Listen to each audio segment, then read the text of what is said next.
All right, hello and welcome. This is yet another episode of Permit Room, but today we have a guest that is very unlike all the guests that we have had. We have with us Mourya Dandu. Did I pronounce that right? Yeah, that's pretty good. Yeah. Like the and the da. Yeah. Mourya Dandu. Yeah. Mourya Dandu, photographer par excellence. You should check out his Instagram profile. He is among India's top photographers. Can I call you that? I don't know how to be honest, I have That's no humility. idea. So that's right. Then he's one of I India's. don't know how to respond to something like that, to be honest. He's constantly rubbing shoulders with the who is who of India's fashion and entertainment business. Is that appropriate? Mostly fashion, yeah. Mostly fashion. And so today we will be talking to Mourya about photography and images and what they evoke in us. Okay. And we'll also be asking you for some hacks, Okay. right? Because today everybody is a photographer. Yeah. Yeah. Right? So things on that. And also his interests, which are future science, like your... Yeah, I'm mostly into science, tech. Correct. These are like, my background is that before photography. So I have a lot of interest in that. Okay. Space, neuroscience is another very interesting subject of curiosity. Correct. Yeah. Cool. Just to let you know, we are BCom students. But we... Doesn't matter. It's like, we it's, I mean, a lot of this is what we see in life. Correct. To be honest. Yeah. Cool. So let me give you like a brief introduction to Permit Room. Yeah. We are a space where we are trying to... we call ourselves a gentle, humorous way to make lives better. Okay. Outlandish as it might sound, that is our attempt. Yeah. Right? And it's just a free-flowing conversation. We have no format as such. And we are looking for a freewheeling conversation over hours. So, and you can take as many breaks as possible. Okay. And if anybody is terribly dressed, you can ask them to leave the room right now. Okay. We'll fire them forever from our team. Please go around. I don't judge anyone. Sorry. Also mind if our questions are koncham amateur ground. No, that's okay. I'm Because in absolutely photography, fine. there are a lot of things that we want to know. Okay. It might seem little amateurish. Okay. But curious to know actually. Sure. Fair. Absolutely. No, my questions are well researched. I mean, speak for yourself. Cool. Yeah. So welcome. And this is the Permit Room. Thank you so much. Thank you. Yeah. So we went through your profile, your Behance profile.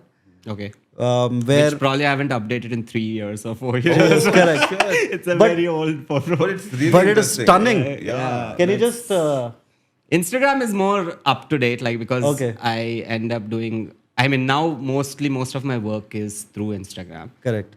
No, but one project on Behance we were looking, and it was really interesting. Okay. That remains, where you had few animals and all on the Behance profile. All right. So let's just go through that, and we'll ask you questions about each of those. Yeah. Creative director. Yeah. Creative director for stills and video. Yeah, so it's basically the background is that I was doing something else before, but then once I moved to arts and photography, I started with photography. I moved to India, like probably 2016 is when I moved here.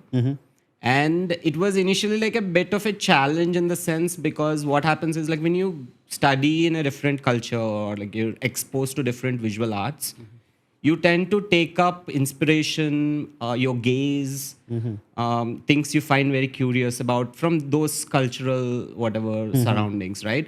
So when I moved here, the big challenge was like I had a portfolio which was very American. That's where I went to school. So I had a very aesthetic which is similar to probably American language, right? So that was a struggle here. So when I came here, whenever I used to show my work, everyone is like, hey, very nice work. But I'm not sure like this fits or people would get that. Which I thought was like interesting because I always looked at not as the visual language was always something which come later, but I've always been a problem solver. Like I always like, hey, you need a campaign. So I'm thinking about what can we do to make that successful or whatever might be the metrics for that. So then I decided, okay, let me just start my own creative agency because I'm really struggling to find work through trying to explain to agencies what I do. Okay. That's how it started. So then I've been like working with, I run an agency with my partner and we've been doing, we do like, it's a very niche, like a small boutique agency kind of a thing. So, and we don't have anyone else except two of us. Oh, nice. But what our goal was, like, we are very connected with so many artists and designers across the world and India. So when we have projects, we always like kind of trying to put the people together. Things we find might be the best fit for something like that, and put that together. And what is the name of your agency? It's called Mode, MOD. Mode. Yeah, Okay, Mode Studio, that Yeah, one. that's what we. Cool.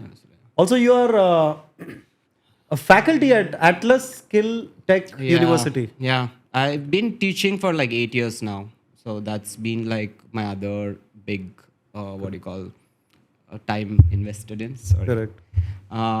So the goal was like when I started, same thing. Like I had like a terrible schooling growing up. I hated. Let's schools. go. We found our first topic. Let's go. All right. And where was this? This so I studied in different countries actually. I've grown up in Vizag, like born there, grew up till like probably 5th, 6th grade. Then I went to Kampala, which was in Uganda. Then my parents moved to Kenya, Mombasa.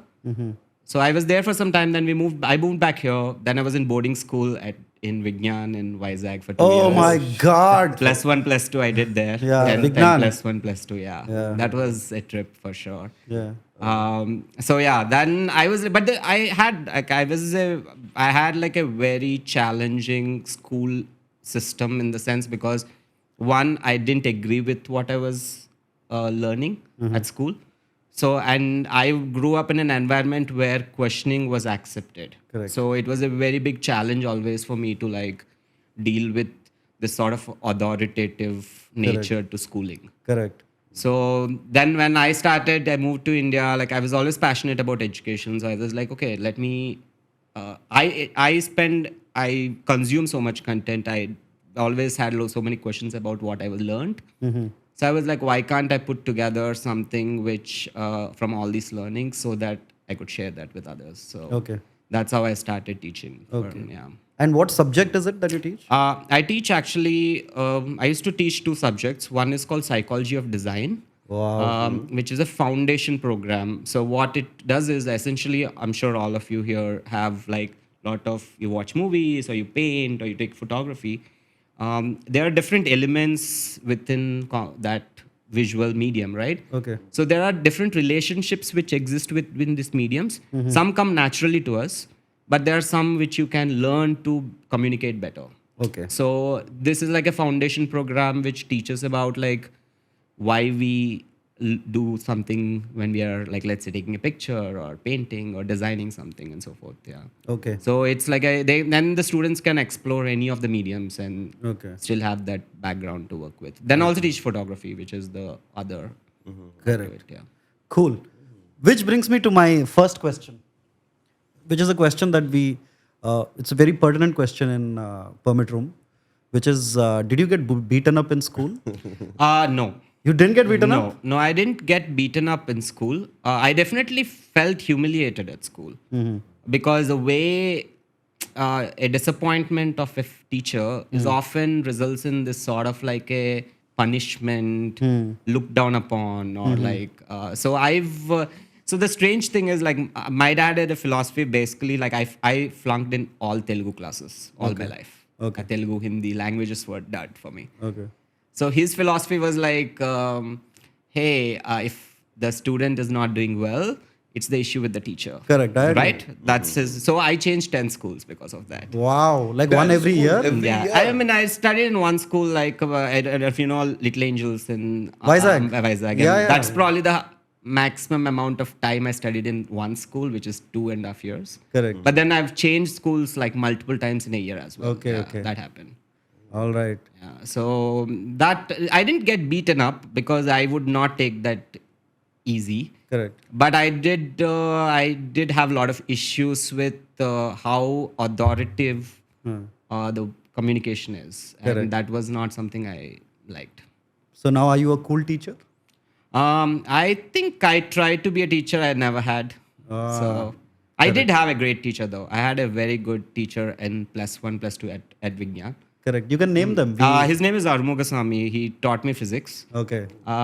Very interesting person. This guy, like I mean, I was preparing for IIT, JEE, like every other Telugu You guy. don't have to be ashamed. It's okay. So the interesting thing is I was interested in it. Like I was really into physics, math. These were very interesting topics for me. So he had this knack of like bringing science fiction into communication, right? Like so he used to come up with problems which are often driven by this whole world building to explain something like mechanics, for example. So that I thought was very interesting learning, and he also was a great violinist, like this old guy from Chennai. Correct. So the Vigyan people, I think they brought him to if it's a good teacher, they hire you and they Yes. put you in hotels and Yeah, stuff like yeah. that. So he had a space, and then he had like also he was going through health issues. So they used to always take him to the hospital because he had issues with whatever health thing. But he used to come to college. Correct. So it was a very interesting perceptional knowledge I gained from Correct. observing his curiosity and he things he used to say, like which are very like a very generic stuff, but then it makes you think, and then you're like, Correct. there's something there.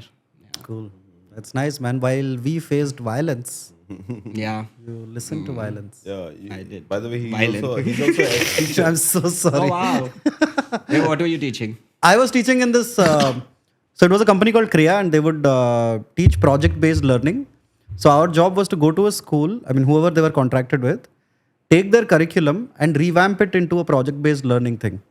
So I was teaching physics. I was teaching shit. Now that I say it in front of a photographer, I'm embarrassed. Why? That's a great thing. I love physics. I'm absolutely happy to hear that. Yeah, physics, because I had to learn what were the laws of motion and all of that. I had no clue. But then I also taught them creative writing and photography, which is why I was embarrassed about. But I don't know anything about, but it was a very, very basic course. Like, use the grid lines and, foreground, background, that kind of very, very basic stuff. Okay. So, 2 by 3. yeah. But I was a very, very cool teacher. I was the coolest teacher Oh, nice. in the Yeah. school. We do need better teachers for Yeah. sure. Yeah, I agree. And now my students follow me on Instagram, and I'm very embarrassed because my jokes are all adult. But that's okay. I'm sure they must have grown up. Yeah, now, they must have right? grown up, but Yeah. still you feel like, so I tell them, hey, don't look at my feet, hey, go away. But yeah, I was a cool teacher. And then that's when I realized, dude, our teachers were just lazy, man. They could have They put did. in the effort, Yeah. but it was just maybe the bad pay at that time for teaching, or I don't know what the frustration came out of, but I think they were not equipped to like. Sorry, please go ahead. I don't think they were equipped to handle different personalities who come to teach you. You know, like you get frustrated. You Yeah. have other issues at home, and a lot of teachers, at least in the 10 schools sample size of 10 schools, I've had a lot more female teachers than male teachers in growing up. So they also have works. Yeah. They have to go family. They have to do all these frustrating things. So I can understand where they're coming from. Correct. But it's unfortunate that that has been imbibed on us. Yeah. That frustration. For them, it's like one day in my life. Yeah. yeah, it's just Like, another not day. So I have to like take care of this kid. Yeah. Get him. No, the funny thing is, sorry. No, just what is the difference in Vizag and Uganda? Where? Yeah. Or It's Kerala? with schooling Sorry, or Kenya. With schooling. Like, Yeah. how's the schooling? I was very happy I didn't have to learn languages when I moved to Uganda. Like because we just had English, that's it, which was fine. I didn't have to deal with Telugu and Hindi, which were my biggest frustrations. But then my observation is like we learn things 1 year or 2 years in advance compared to a lot of other countries.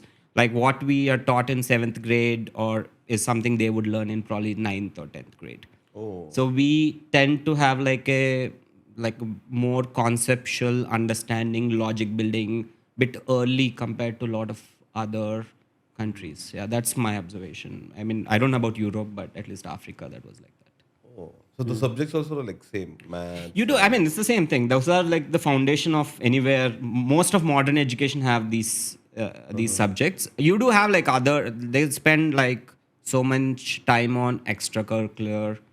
Like you have music is something which is an important class.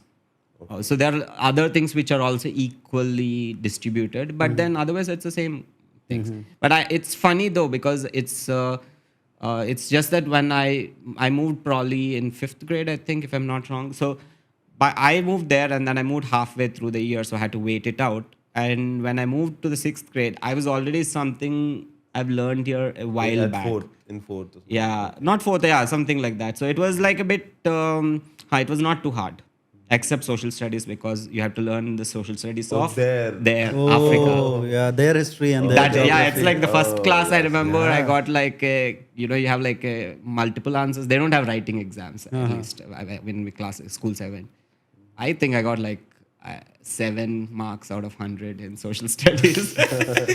Then I was like, okay, I should do better than that. Yeah. That will be tough.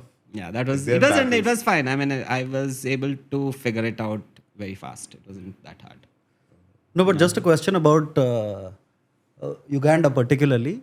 So Uganda had in the 80s this whole Idi Amin yeah. drive of like driving away Asians and all Yeah, of that. yeah, they do. When you went, was it the 90s when you went there? I was in 99. Yeah, onwards. 99, 2000. Yeah, So yeah. did you see any repercussions of that? Like, No, actually, what happened was if you look at the Idi Amin, like he was pushing mostly because at that time there was a lot of Gujarati community which owned a lot of businesses, and he wanted to take over, like and nationalize all of these things. So once he moved back, what happened because of that is you will see so many Gujaratis and Punjabis especially who moved to London and Canada because of that. correct. To other places. And some of them came back. And then even, I mean, in the early 90s and 2000s, most of Uganda or East Africa has a lot of Indian community which run the country. Like you have big businesses run by them. Okay. Yeah, so even today, I'm assuming. Yeah. Same with South Africa and like a bunch of other countries. Yeah, correct. So, do you know the story of Idi Amin? It's a nice. No, I don't know. So he was like this dictator, and there was this image. I might be completely wrong, but this is what I picked up from the internet. So there was this image of him being like this fearsome ruler, and the rumors that would be spread around him were like they'll shake you up. Like they would say like he would eat his enemies, and have you heard all of that? Yeah, he was like a he cannibal. He was a cannibal, and he would eat his enemies. And Dictator, like there is. yeah, he was a military dictator. He was an army man who rose and Up the ladder. Yeah, so it was dictatorship, and then he drove out. It was just a mass exodus of Gujaratis and Sindhi people and the Jains and all who had settled there who were leaving.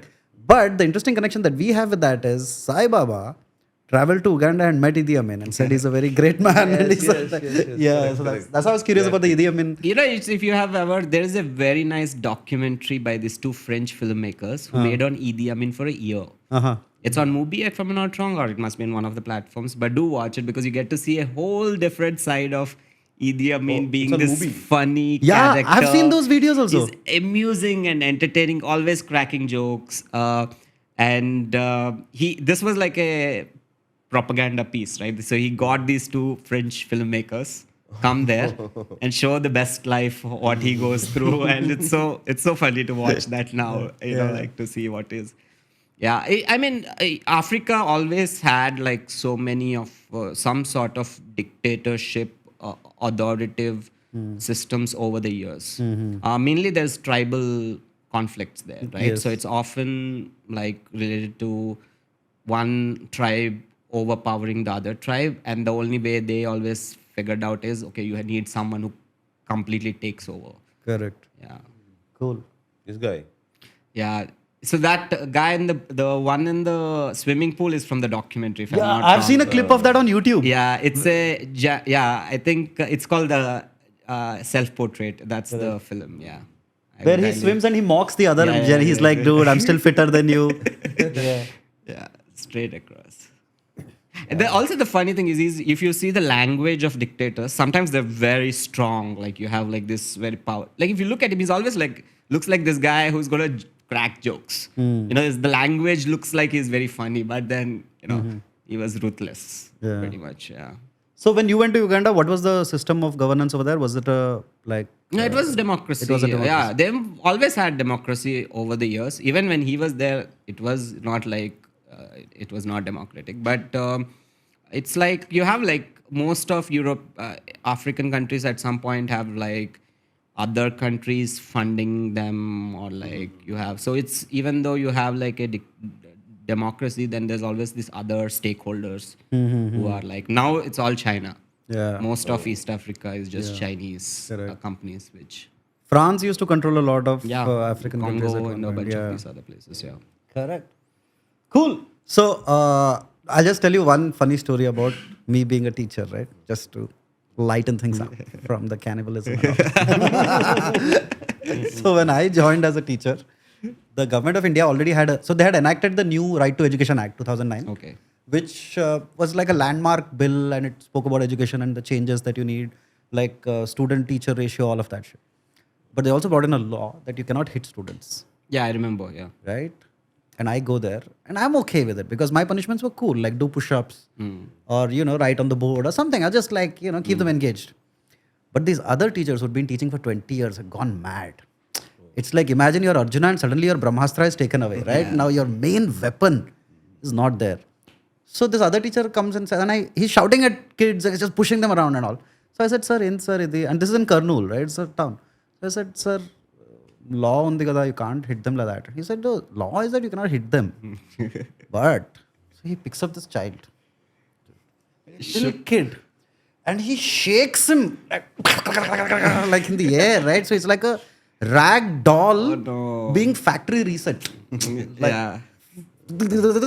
And he puts him on the floor. And that kid is dazed out of his head, dude. Goes silently, sits on his chair, doesn't talk the entire class. And that PT sir, like a great inventor, is like, yeah, see, that's what you gotta do. Yeah. Cool. Yeah.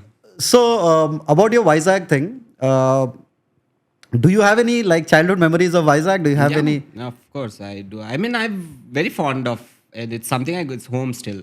Like my parents still stay there, so I keep going there very often. Whole of COVID, I was there in like Vizag. Okay. Memories means I have like I lived in Vishalaksh Nagar, which is between two hills, right? Like you have like Kailashgiri and the other hill, Yes, yes. and then there's the ocean on the one side. Correct. So it's always like a very surreal landscape for me. Like whenever all my memories of Vizag, because you always have this vantage points, right? If you've been there, you're on one cliff, and then everything looks down. And it's still bizarre, like if you've seen most of Vizag, if you're from far, you always see that the ocean is higher than you, which is like a bit, like we know that why it happens, but then it's always bizarre to see that Correct. how come the height of the ocean is bigger than, Yeah. it always is in your face. Yeah. So those are things I kind of have always, like I have a lot of memories of going to beaches, like which is the free Correct. time pass we used to do it and stuff. And cricket. I used to play a lot of cricket then, so that's probably what I used to do. Yeah. Now I do go back, but it's not like I don't feel so like familiar with it anymore. So I usually like if I'm with friends or something, I just usually hang out and then I come back. Cool. Not much exploring that. All right. So here is a set of questions that we thought that people who are interested in photography Okay. would like to know from you. And mind you, we are not subject experts in any way. No worries, absolutely But fine, so around 10 years ago, I think the photography bug bit India. Do you remember like 2010, 11, Yeah. 12 when Digital It's cameras. DSLRs. Digital- Yeah, DSLRs came into the digital cameras market came. and like they suddenly became very accessible. Yeah. Because earlier the photographer would be the dude with the lenses and it was like as if he came out of Harry Potter, right? Like he'd have this magic bag with all of these gadgets. But suddenly I think the like Nikon D350 and all of these kind of cameras come in. Yeah. And then what initially I think it began with like pictures for Orkut or Facebook or something like that. Right. And then a lot of my friends also then moved into wedding photography. Right? And then they kind of stagnated over there and then, I don't know, they probably pursued engineering or whatever. They kind of moved on with their lives. But in today's times when so much has changed, if there is an interest or you have a keen eye for photography, what is a path that somebody could follow Okay. in photography? Yeah, I think it depends on where you stay. That is very important, right? Like if you are in a market like in a small town, for example, the opportunities or the resources you have to, because it's even though photography is a art for one, but it's also a collaborative medium, in the sense you always have to deal with other people in one way or the other. So having that resources and would help you open up more venues based on where you are. Okay. But otherwise, I think if you are, I think I remember when 2009-10, when like DSLRs have come, the large portion of engineering students probably, or a lot of people in tech, IT, they started it as a hobby, right? Like on a weekend. I don't know if Hyderabad yeah. used to have a Hyderabad photo walk at one point. And I remember at that time, if not Tarun Bhaskar and like Kishore, there used to be like this bunch of Yes. Kishore Krishna. Yes, Yes, Kishore yes. Krishnamurthy. Krishnamurthy. Yeah, Krishnamurthi. They all used to do like photo walks, and I remember that phase of. And I started around that time because I was actually, I was in Vizag, but I was doing something here at Microsoft. Like I used to work here, like it'd come here sometimes, Okay. and then I used to meet these guys on a week, Sunday morning. Like there is a bunch of photographers we used to hang out and stuff. So it was very interesting because then there were some of them were very geeky and they have so much insight into it, and some are just started. And Correct. so you had like a spectrum of people you could hang out with, and so that community building is very important. I feel in any space, if you have and can bring in other people who have like also similar curiosity, just having them together and kind of like sharing, creating, and having critique, like look at the image and say, oh, it could have been better this way or that way. That it always is a fast way to grow your basics. Then secondly, one is the economic path to survive on it is one thing. The second important criteria is like you have to choose what you are very interested in. Like wedding, for example, became a large portion of even my friends who started around that time have moved to wedding, and they've done. Joseph was, I don't know if you know Joseph Radik. Joseph Radik, yeah. He was also just like few years before me started, and he's like been doing wedding for a very long time. But then he created this whole world of how to.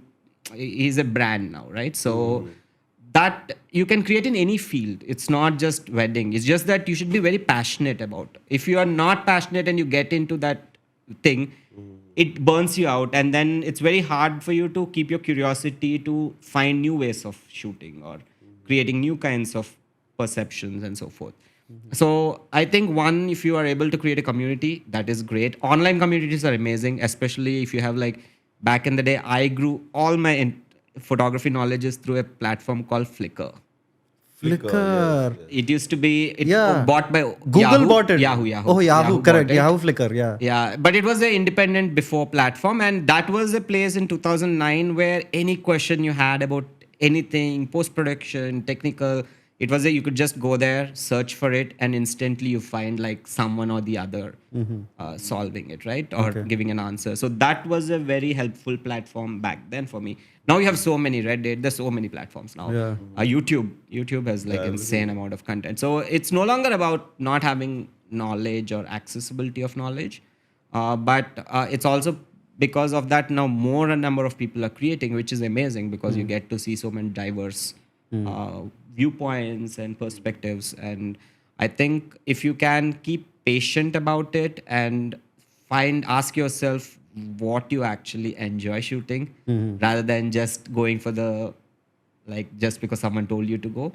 it becomes more easier to sustain the medium. Then the money will flow in once you hit a threshold or a certain place where people recognize you.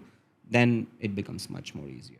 No, I want to ask one question. Yeah, please go for about like ఎవరైనా photography first pickup చేసినప్పుడు తెలిసే అరే ఇది natural talent అంటారు. Yeah. So I want to know whether photography is something that is inherent or it comes naturally to you, or it can be an acquired skill. It can be an acquired skill.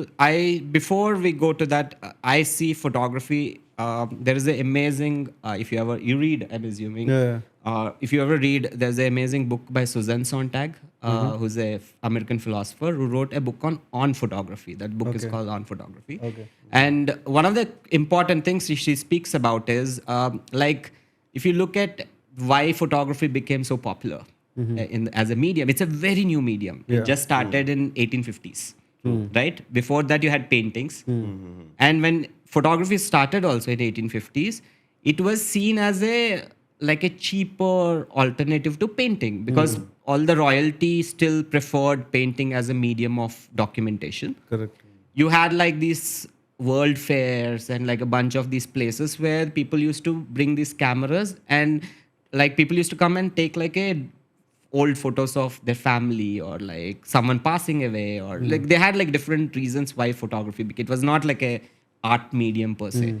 It's only in late 1890s and early 19th century, people have started looking at the camera as a tool to do beyond documenting someone for their existence.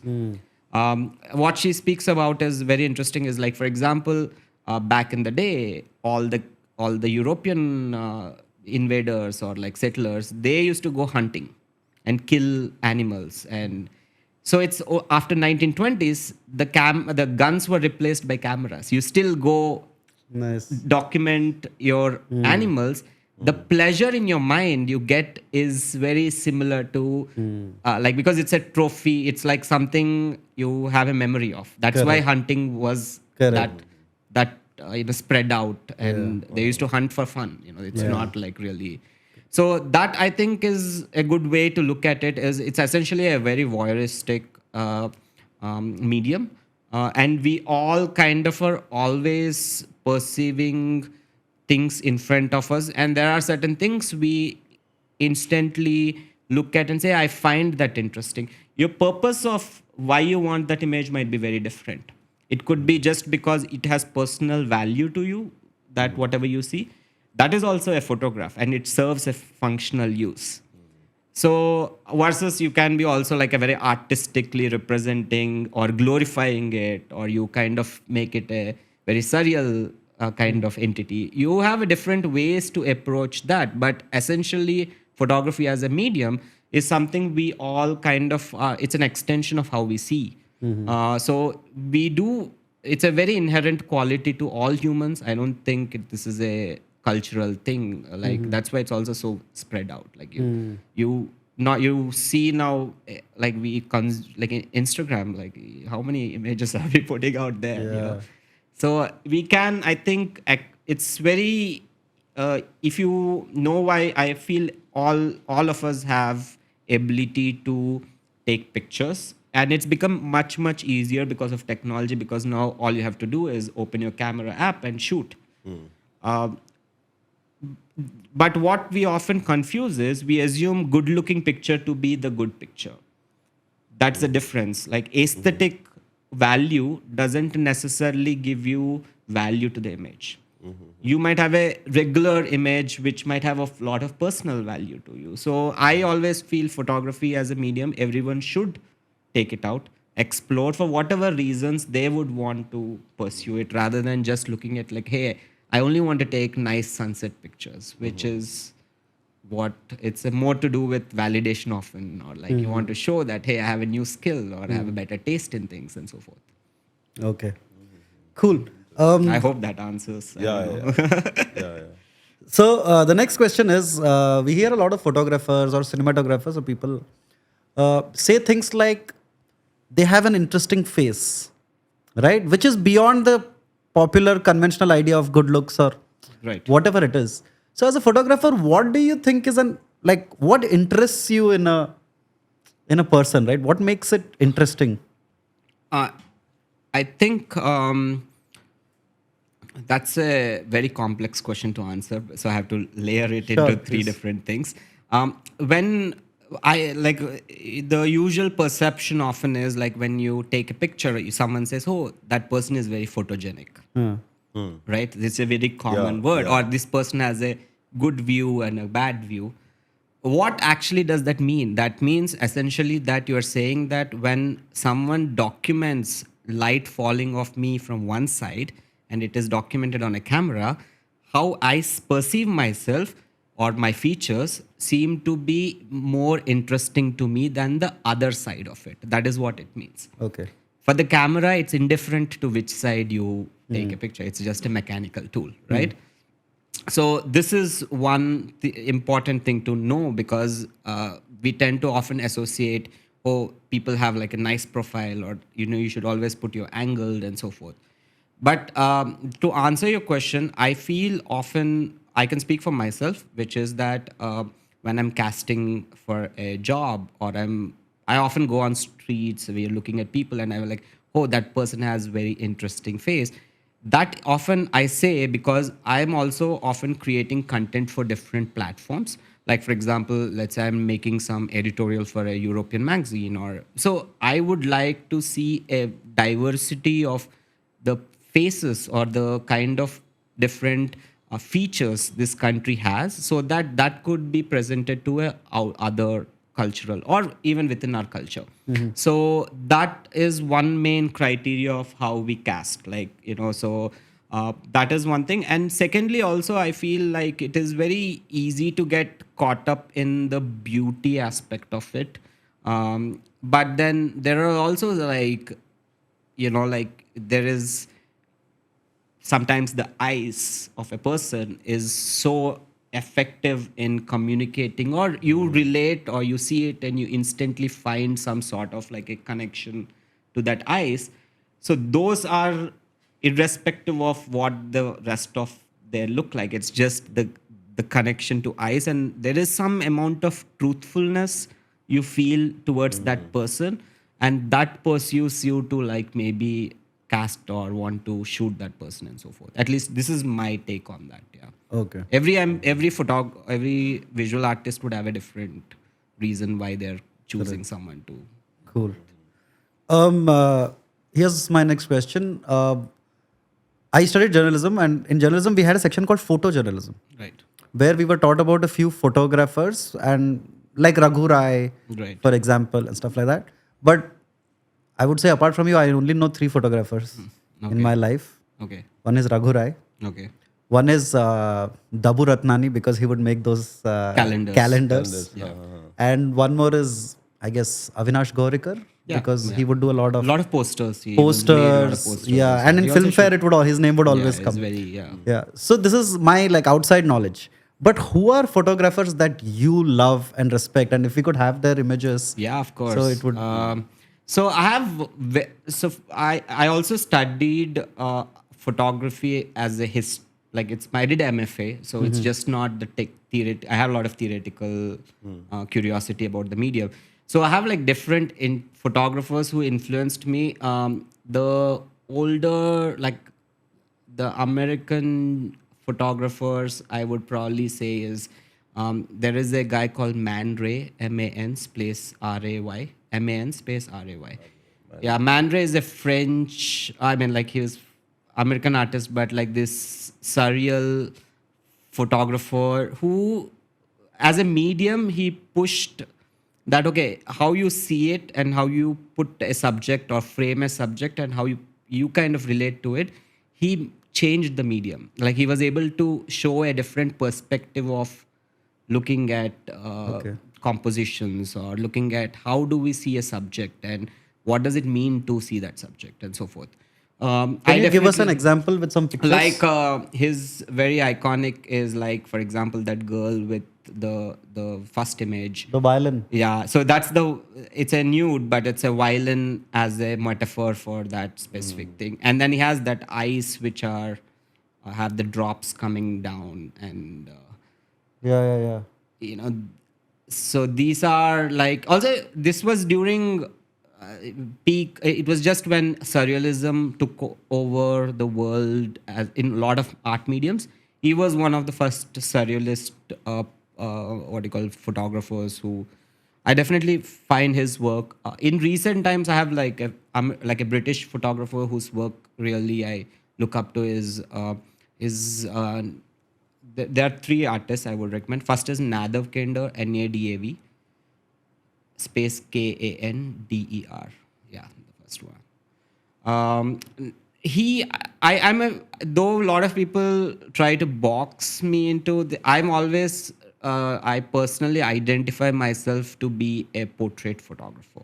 Okay. And what I mean by portrait photography is essentially I like actually documenting people's emotions or their how they're looking at me is something I want to kind of like document, right? I definitely find he is able to bring something. A lot of my favorite artists have been shot by him. Oh. So I love how he shot them. Okay. Like Tom York, he has a band called Radiohead. I don't know if you guys have ever Yeah, heard. yeah. So Radiohead. My favorite picture is of actually Lynch. There is David Lynch image somewhere of him, which I find always very fascinating because he's such a maverick character, right? Yeah. David Lynch. So it's just to see like someone like him. No, it's shot by Nadav Kendo. Yeah.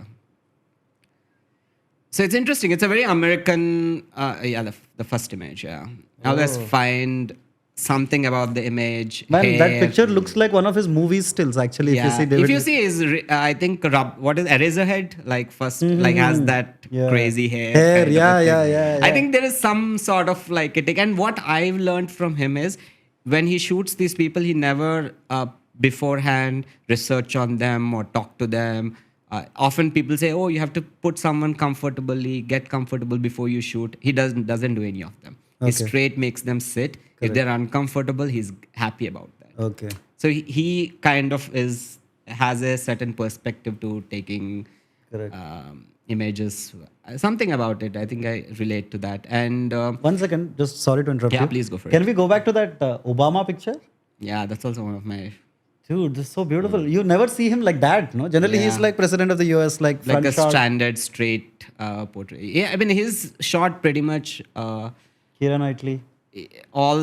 Most of the British artists have been shot by him at some point. But that otherwise also he shoots his pictures of even Donald Trump was interesting for Forbes. He shot, which was a very interesting.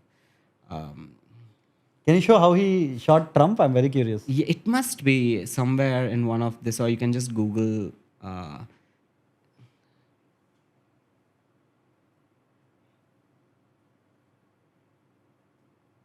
But it's interesting. There's a lot of play of like light and shadows. Yeah, and he's dark. a very.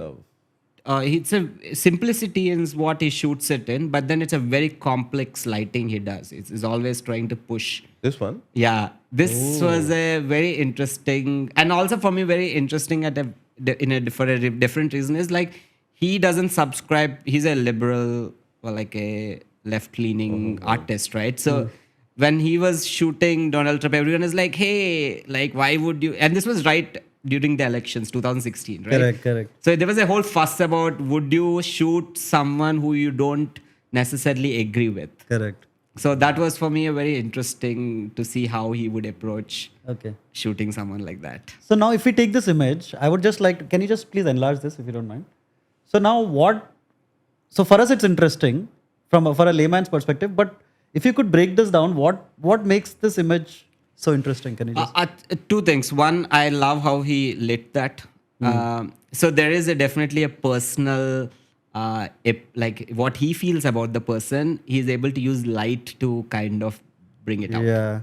Which is what we all do at some level. You know, we are always you have a certain emotional reaction to the other person. It might be prejudiced sometimes, but it could also be something as you are sitting and like seeing the person, you might connect something, and then you use light as a way to kind of make someone else also feel very similar. Yeah. Yeah. And you can see all his freckles and all. Yeah. Generally, it's a very clean, Yeah, polished it's image. like a half dark. Yeah. I even see that it's like it's not like a happy image. Correct.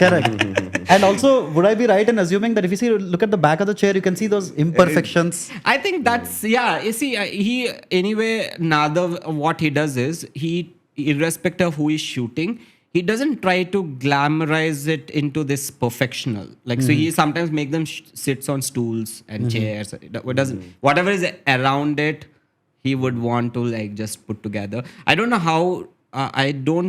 how planned that would. Maybe it is. I am not sure, but he is someone otherwise his work is always making people sit at different places or make them do things. No, but if I were to pseudo intellectualize that image, I'd be like, see, so he always puts up a front of like, Right. a great guy, but there's skeletons in the cupboard. Like the back is like Yeah. rusty and withering out. There's also a small shadow if you see at the back looming. Where? On the TI, right? Yeah, there's a whole his shadow looming on behind him.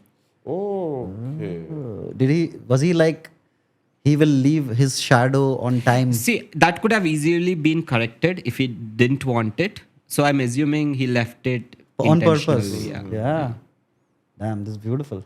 Cool. Who was the third photographer that you were talking about? The other photographer who's really influenced me is Eugenio Ricquanza. It's a bit tough to spell. I'll spell it out. It's EUGENIO. NIO space RECUE. Yeah. He's a Spanish photographer. I think he makes a lot of set-based work where he's building a set, and he's always. It's very interesting for me mainly because he's a conceptual artist. So each image is always trying to bring this extra layer of working with symbolism you're familiar with, but then take it into some kind of story or a narrative which he is curious about. So that's like Beauty and the Beast? Yeah, he did a whole series on the characters from Disney. Oh. Yeah, so it's a dark version of Disney. Can we have a look at few of those? Can you just search? Yeah, go for it. Just you can type one. It'll come out usually. There is also like what is the 7 drafts? The Snow White and the Seven Dwarfs. There's Snow White on the right side. Oh, that is the Sleeping Prince. Yeah. What is that? This is the frog. No, this I think is the. There's a princess who's asleep and a prince has to come and kiss her. Isn't that story? Could be. I don't know one of them, but for me it's very interesting because he is a good mix of commercial meets fine art. So he's also a painter originally. So you have this visual language which is coming from spending a lot of time in paint. Then he also brings all these characters and like storytelling is very amusing for me. Okay. That also, the one with The The dogs. US flag? Yeah, the US Can you flag. just zoom into that? Oh, so those are not stars. Yeah, I think these are, if I'm not wrong, these are all flying birds or like these paper birds. Yeah, like which is- origami birds. Yeah. Coming out of There's his... a lot of he does a lot of social commentary through his images. You'll see him talk a lot about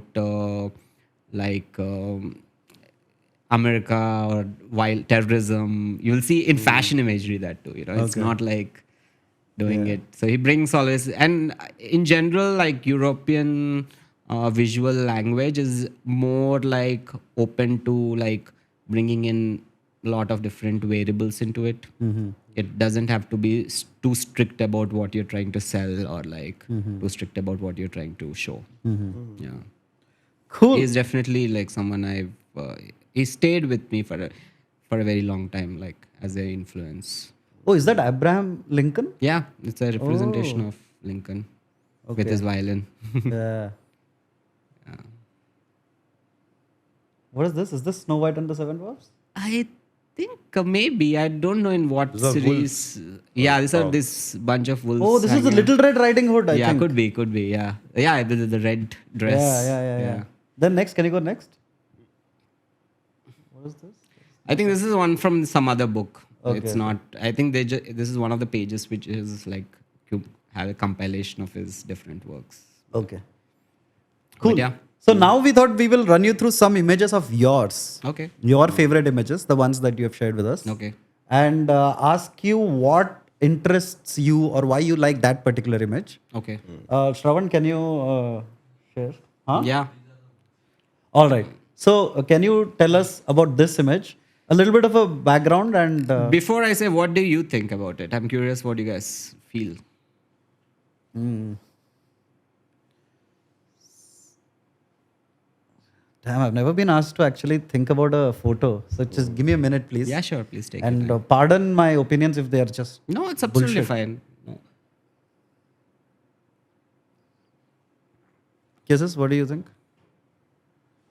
It's a pose by a model.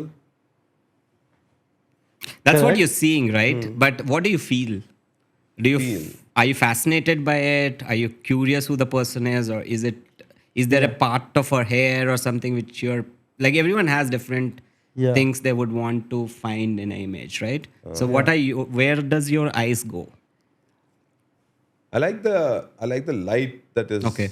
uh, Yeah. irrespective. I mean, usually you like the Donald Trump Right, ఇంతకు right, ముందు right. అటు side నుంచి చూపించాను, but you're showing from this side good. It's well lit అని అదే అనిపిస్తుంది, okay, but I don't know, I can't decode what it's conveying. Okay. Fair enough. Yeah. Can I tell you what I find interesting sure. about it? So on the surface, the first thing that obviously strikes you is that it is a very like, it looks like a fashion portrait kind of an image. Right. But if you look at the background, the place that she is in is very normal. Like those are kind of tables you would find in a regular school. You can see that those paintings of on the wall at the back. The stool is very wooden. There are smears on the wall over there. Also, it is like you are looking. It's kind of voyeuristic. Like you are looking at her, like she's having a personal moment, and you are sort of peeking in to Okay. that. That's what I take from it. Okay. Could Yeah. be completely Fair. wrong, but Yeah, absolutely. okay. So now, Yeah, so it's, when I'm shooting, for me, my curiosity is often driven by the moment, right? So at that moment, sometimes it's like someone is like this is in my partner's like her art studio. She was just sitting here, and then I was like, hey, I really like.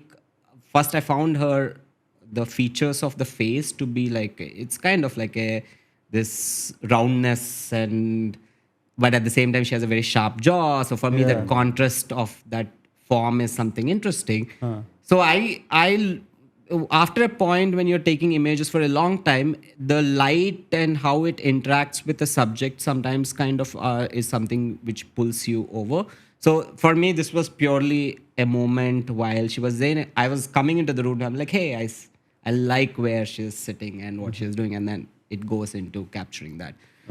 It's because sometimes it's not really about so much thinking. You don't have so much time to think. Like there are shoots we will see in certain shoots there is a lot more conceptually put together. Then there are some shoots where you're just on the go kind of figuring out. For me, the hair, I think, is also something I really liked, the frizziness of it. I found that a feature, something I would want to see. And it's almost like someone is throwing, like it's like a, you know, when like a hill's rocks fall down from a hill, then you have this huge thrust of energy coming down. So her hair for me was this frizzy form of energy which is going downwards. So that's something I would probably might have been curious about and go about it. cool. Can we go to the next image? Okay. Yeah. So This feels like a sorry. yeah, please go This for like, it. I was living this like you have these some photographs you capture when someone is posing, but some you capture like When they're doing something. in the moment. You capture them in the moment. So Yeah. like this is like one of those Yeah. caught in the moment. Like you capture the moment. Yeah. That's usually my process. What I do is I don't like too much staging because then it becomes a bit in your face. So I build the environment. I tell them a world in which my character has to exist, but then rest of them let them go play. And then you are just like going and documenting, which is fun, like, you know. So for me, my inspiration was like this image.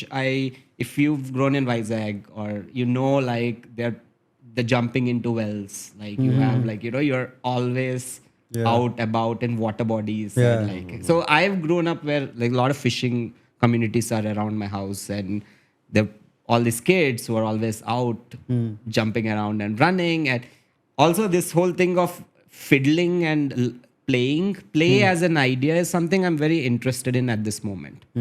So I like when people play. I like when people want to lounge and chill and like not do serious things, you know. So this is a part of a series actually. There's two models in this shot. I liked this Beach Boys is something I grew up even in Mombasa, where beach and the guys who used to play is something. I've grown up seeing so many times. So it became like a kind of a recreation of that idea or image I have of something I've seen in the past and like go about it. Yeah. Also, it's wonderful. Like it is almost a body of shadows, Yeah, it is. It is. right? And everything around it is like bright, but there's just a contrasting Yeah. person playing with a coconut. Yeah, it's like you know yeah. this is shot in Warsaw Beach. If anyone wants to, so it's a trashy beach. So there are always people throwing things, and that something's washed out. And there was this, and I think they just like he hit it, and then he quickly realized it hurts afterwards.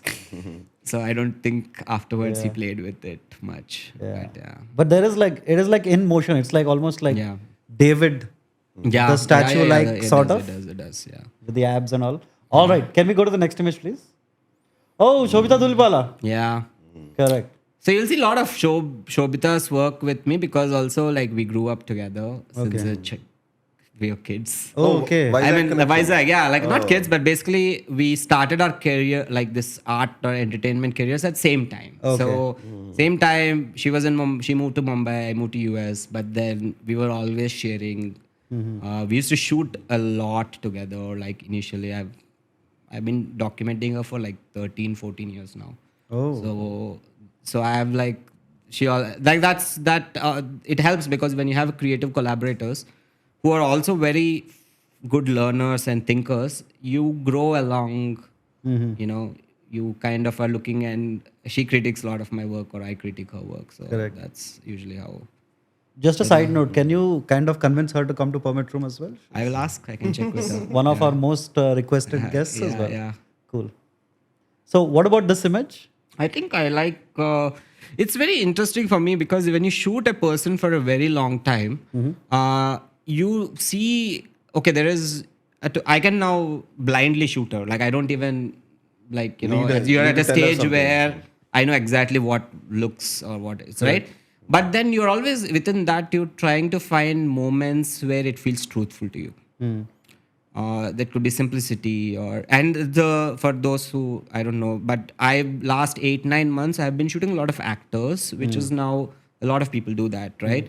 The thing about it is it's a very fast-paced environment, like where you have to put together the whole shoot, edit, give all the images within like an hour and a half or two.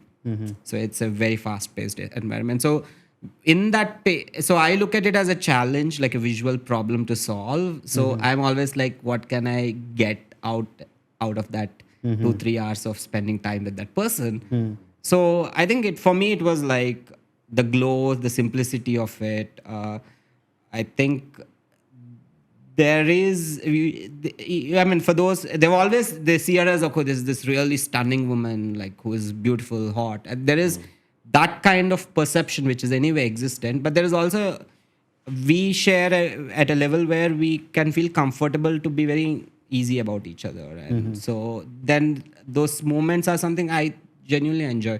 Yeah. Okay. Cool. Oh. This is some concept.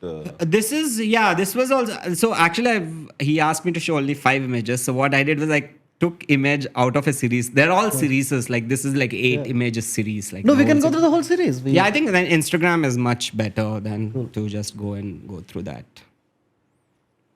No, I want to pick on one series that you have shot. That was very interesting on. Yeah, Behance. please, I would love to see. Hey, I have open no Behance idea. no once.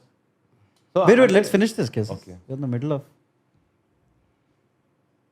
So with actors, the thing what I've noticed is like one, they trust you, building trust with them, which is very important. And secondly, also often with film, this is something I've shot Ali Fazul, if you know Ali and me. I've shot when I shot him. That is when that moment while I was shooting it, I realized is that a lot of actors who are used to moving as a medium, right? Correct. When you put them in front of a still image, they become very vulnerable. I kind of find that very interesting because I think that is the strength of the medium, that you make someone and then they initially might pose or whatever, they do that, but you just let them pass that moment and then you start seeing things which are very personal to them. So through that, yeah. Cool. Can we go to that series that he was talking about? Waterloo. Down. The boys, I think it's down. You have to just go keep doing. Yeah, it'll be a while back. I think. Yeah, I think even lower.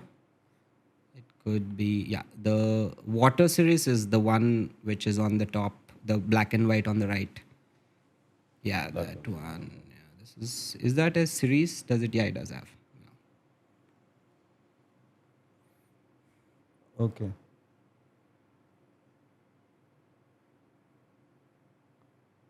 Okay, this was the image that you had taken. Yeah. All right. For me, it was freedom, to be honest. You know, rains. This was I shot it during last monsoon, and the problem is Bombay monsoons are insane. Like you can't shoot anything outdoor. So I was like, I really wanted that freedom to just go and like shoot someone there, and it's very hard to find good spots which are clean and like kind of a thing. So is as that well. a flooded road? I wish it was. This was one of the I mean, Bombay actually has a lot of places. If you just go step out of the city, there are a lot of places. It's one of the islands I just bumped into and stuff. For me, I think environments also play a lot of role. Like I'm atmospheric in nature. Like atmosphere kind of always, what do you call, inspires. So a large portion of my work has atmosphere, which is what I kind of crave. Correct. This is almost like a Monet painting. It's like Yeah, and also there are a lot of always my work has a bit of biblical. Oh, That's also because you grow up on like studying so much art which has biblical perspectives, right? So you always have like these crosses and like things happening. Correct. Cool. Can we go to the next image in the? I think you just have to close this. Yeah, just close this. This is Instagram, the ones which he sent. No, in the images that he had shared, huh? Yeah. Oh. Yeah, this is a very conceptual piece. Yeah. So this was for a series. Actually, this I might have the series also on Instagram if I'm not wrong. I get always it. I mean, it's a bit bizarre because I always get blocked because of the images. Sometimes the people get like I can triggered. see. Yeah. But basically, this was the last image or a last series I shot just before moving out of US. And it came out of this strange thing when Elon Musk announced that he's going to go to Mars and bombard it with like, you know, atomic bombs and nuclear bombs so that you can make it hot enough, right? And I found it so funny because like you have here our planet, which is fully sustainable planet. You don't want to fix the issues here, but now you're thinking about, hey, let me just go and like figure out something.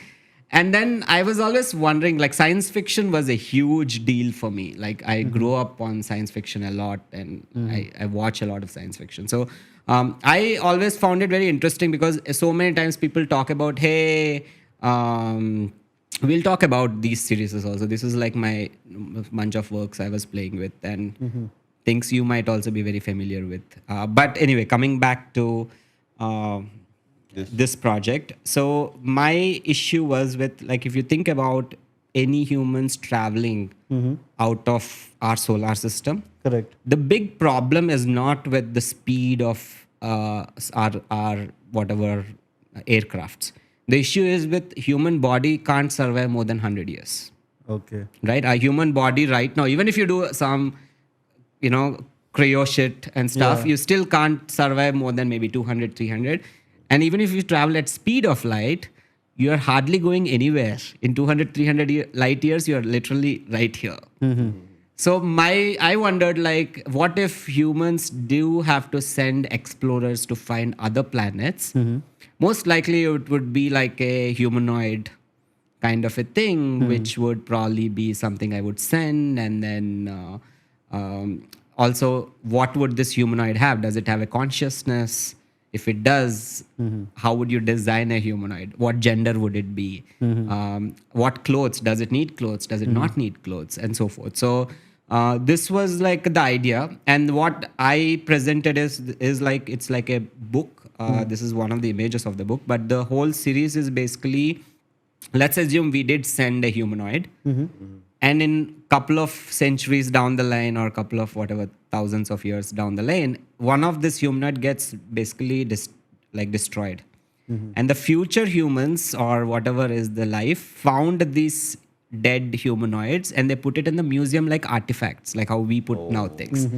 So this is a book. When you go to a museum, usually you see like a book like which documents the whole thing. This is supposed to be a book of a humanoid from the thing. Yeah. And are they stages? Like These are basically what I was wondering is like with present technology at that moment, if you had to send, the big issue we would face is with power. Like how do we like make the humanoid survive for such long thing? Correct. So you need some sort of a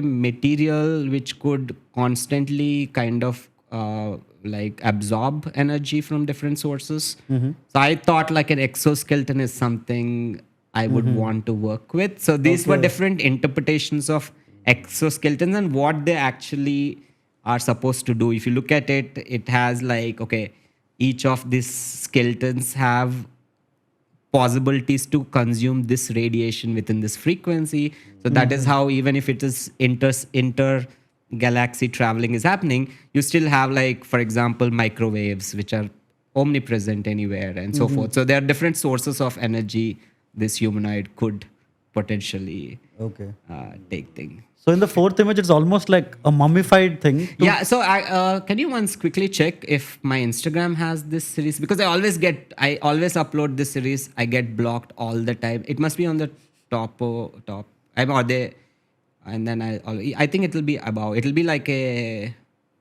think slower. Yeah. I think this might be a part, or is that the only image we have? Oh, damn it. I don't think it is anymore there. But it's basically this image is of, or you might find it on Behance, maybe. Yeah. So it has like this birth and death as the two symbolic pieces, which are right next to each other. And what we had to do was, at this time, now you have like Snapchat has this filters which create like this skin morphing and stuff. Back then we didn't have anything. We didn't have any options to do this. What I did was, I worked with this German artist called Felix Diemann.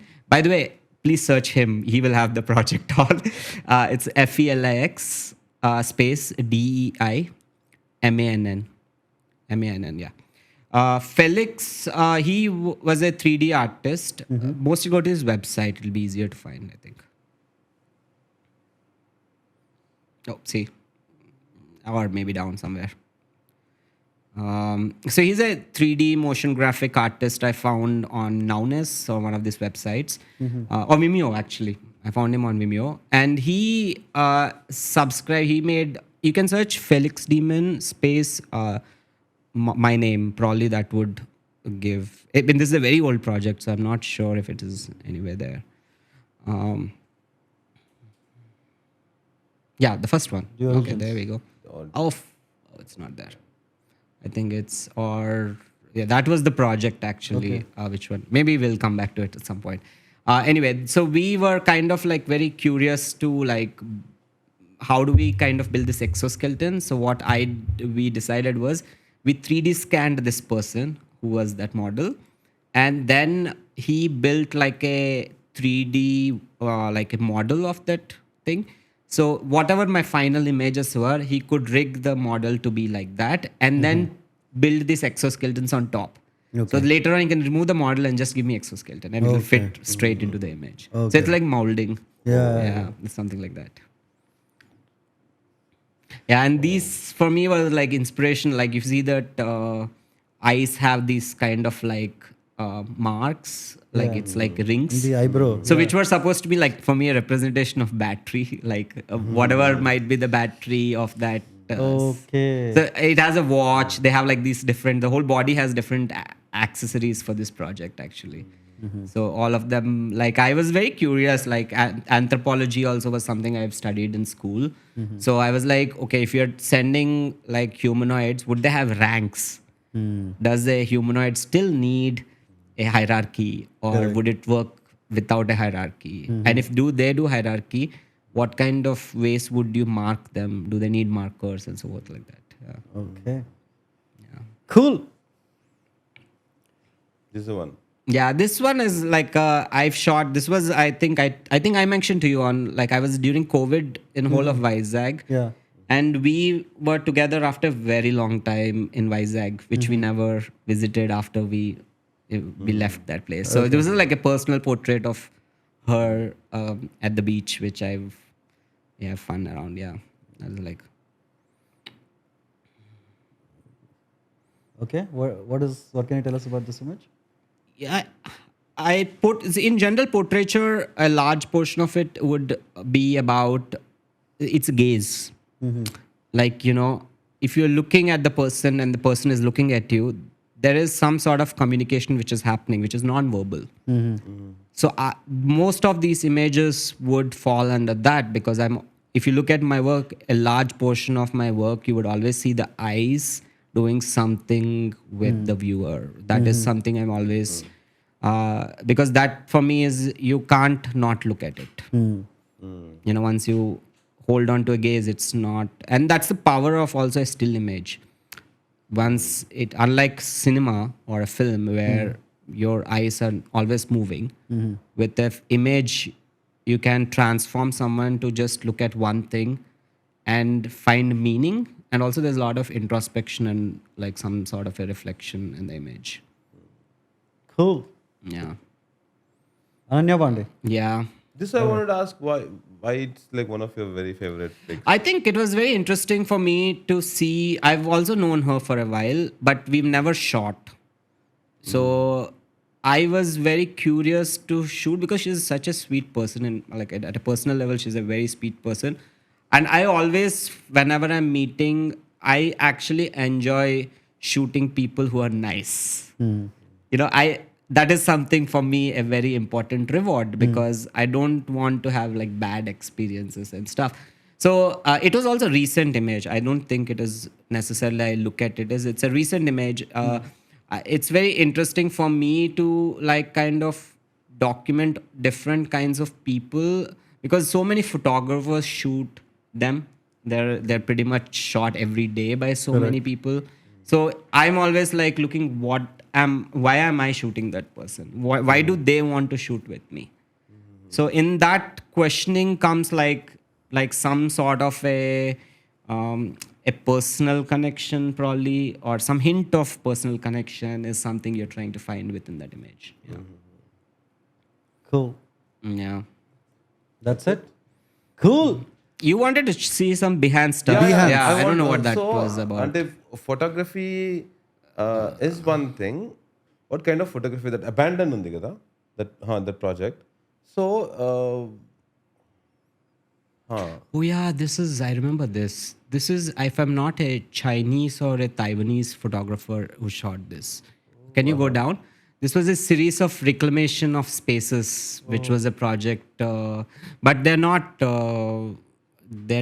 in the location in all the images. If I'm not wrong, some of them are they're like composites. They're photoshopped they're composed. put together. Okay. They're like a lion standing on top of that abandoned building. Yeah. Obviously, you can't it's like get a lion Lion to King. pose there. But I was just thinking, like, okay, now when you If I'm not wrong, what they did was he basically shot like at a zoo or something, all these animals, and then he was also going and documenting all these different spaces and then merging. okay, I think he did the spaces first and then he did the specific. Yeah, it's animal. a very I forgot I've seen this work. Very dystopian. It's like a very humans have all dystopian. died. Yeah, it's like taking over, and so hits you differently after COVID. By the way, I'm looking at it for the first time after COVID, and I'm like, oh damn. And are these those abandoned like ghost cities in China and stuff like that? I think so. I think I don't remember the story of it because there are other photographers who have done some crazy work similar to this. There is this guy, I'm trying to find his name. He shot, like in, I think if it's not Congo or Nigeria, there is this sport of wolves. Like these guys have pet wolves. Okay. And this is a photo documentary story of him like documenting these guys with pet wolves, which also is like this bizarre dystopic, like like a kind of world in which these characters exist. Okay. It's so surreal to see that. Yeah, that's Dubai. Burj Khalifa. Yeah, I can see that. And then you have like the There's a giraffe. So it's like almost like after some end of one world where everything dried off. basically humans have Close to Kalki. evacuated the space. The trick is you can always the trick to making sure people are not there in the images. You always shoot with very low shutter speed. Like if you're shooting it for like 4 minutes with the ND filter, then all the people who are moving around walking would disappear. Okay. So that's a way to get like in a lot of times like you get isolated spaces. Correct. Cool. Let's go to the member members' questions. Yeah. But before the member questions, we also have our editor with us, Dheeraj, who is also passionate about photography and videography. Okay. So, Dheeraj, do you have any questions? We'll take Dheeraj your also has questions Yeah, a go first. for it, please. After this? Okay, cool. He's a humble guy. It's like, okay. Go by the rules. All right. Oh, this is also Dheeraj, by the way. Cool. Would you prefer black and white or color for solo portraits? Mostly color. I don't shoot that much black and white. I'm more of a color like enthusiast. Nice. Color enthusiast. All right. Can we go to the next? Are you into Platon portraits? Okay, I know what he's talking about. I don't know. Is that Platonic? Platon is a photographer who shoots like a lot of big influential people, and his formatting. If you watch Netflix, there's a show called it's about different artists. I forgot the show, but it has this episode on Platon also. Like, Okay. so he makes black and white portraits of like very influential people. Yeah, abstract. If you have seen abstract, he's there in one of the episodes. So can you go back to the question? What was he asking about Platon? How to get them right? I feel this. If he's talking about lighting, I would suggest find his own way to light it. Don't try to replicate another photographer's lighting as is, because it'll always feel like a cheap copy of it. But what to take away from Platon's portrait again is how he looks into eyes. Like that is something I always look up to Platon as well, is like when you are looking into someone's shooting them, it's very important for a moment to find a truth in the eyes when they look at you. Okay. So pay attention, focus on how they're looking at it. Most simplest portraits are the most powerful portraits often. So it's often about keeping. So he always does this headshot. Like the image of Gaddafi is one of my favorite images of the. It's a beautiful image of Gaddafi. It stays with you for a And his long time. personality comes out also. Comes across, that. Just look at how his mouth is in that shot. Yeah, like it That does. just tiny hint gives so much about how you perceive that person and so forth, right? So pay attention to like what you are seeing, because often what happens when we are taking pictures is we get so caught up in trying to make it the best. Rather, what is important is to make it honest, right? Like any portraiture. So as much the more, and I always suggest try to shoot your parents. It's very hard. Yeah. Try to practice shooting your parents or your best friend, because when you put them, they don't want to give in easy. They're always going to crack jokes at you, or they're going to say, oh, I don't want to sit here, or I want to do. So that trains you to kind of like, how do you take a picture of your father or mother? Because you have such strong emotional bond with them and you see them day in, day out. Using a camera to document them is a very interesting exercise which can teach you a lot about portraiture. True. Especially Indian parents, because they Yeah, don't open it up is- to you too much. And also we have this behavioral thing, right? Like I'm sure I was like this when growing up. If someone puts a camera, I stand like, we are taught to stand straight, attentive. So it's a trained way of how you perceive photography. So when you shoot portraits, it's important for you to go beyond that, because that is reflex. You're taught to pose for a camera, like stand straight, happy, smile. You do that.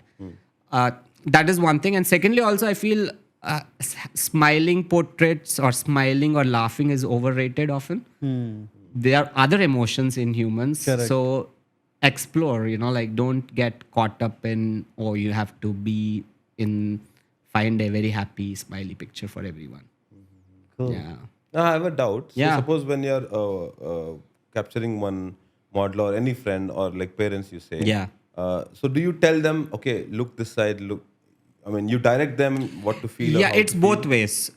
So there is part of you constantly looking to see how their every muscle in their face is reacting to that moment, and you might find something interesting. So you have to pay attention to that part.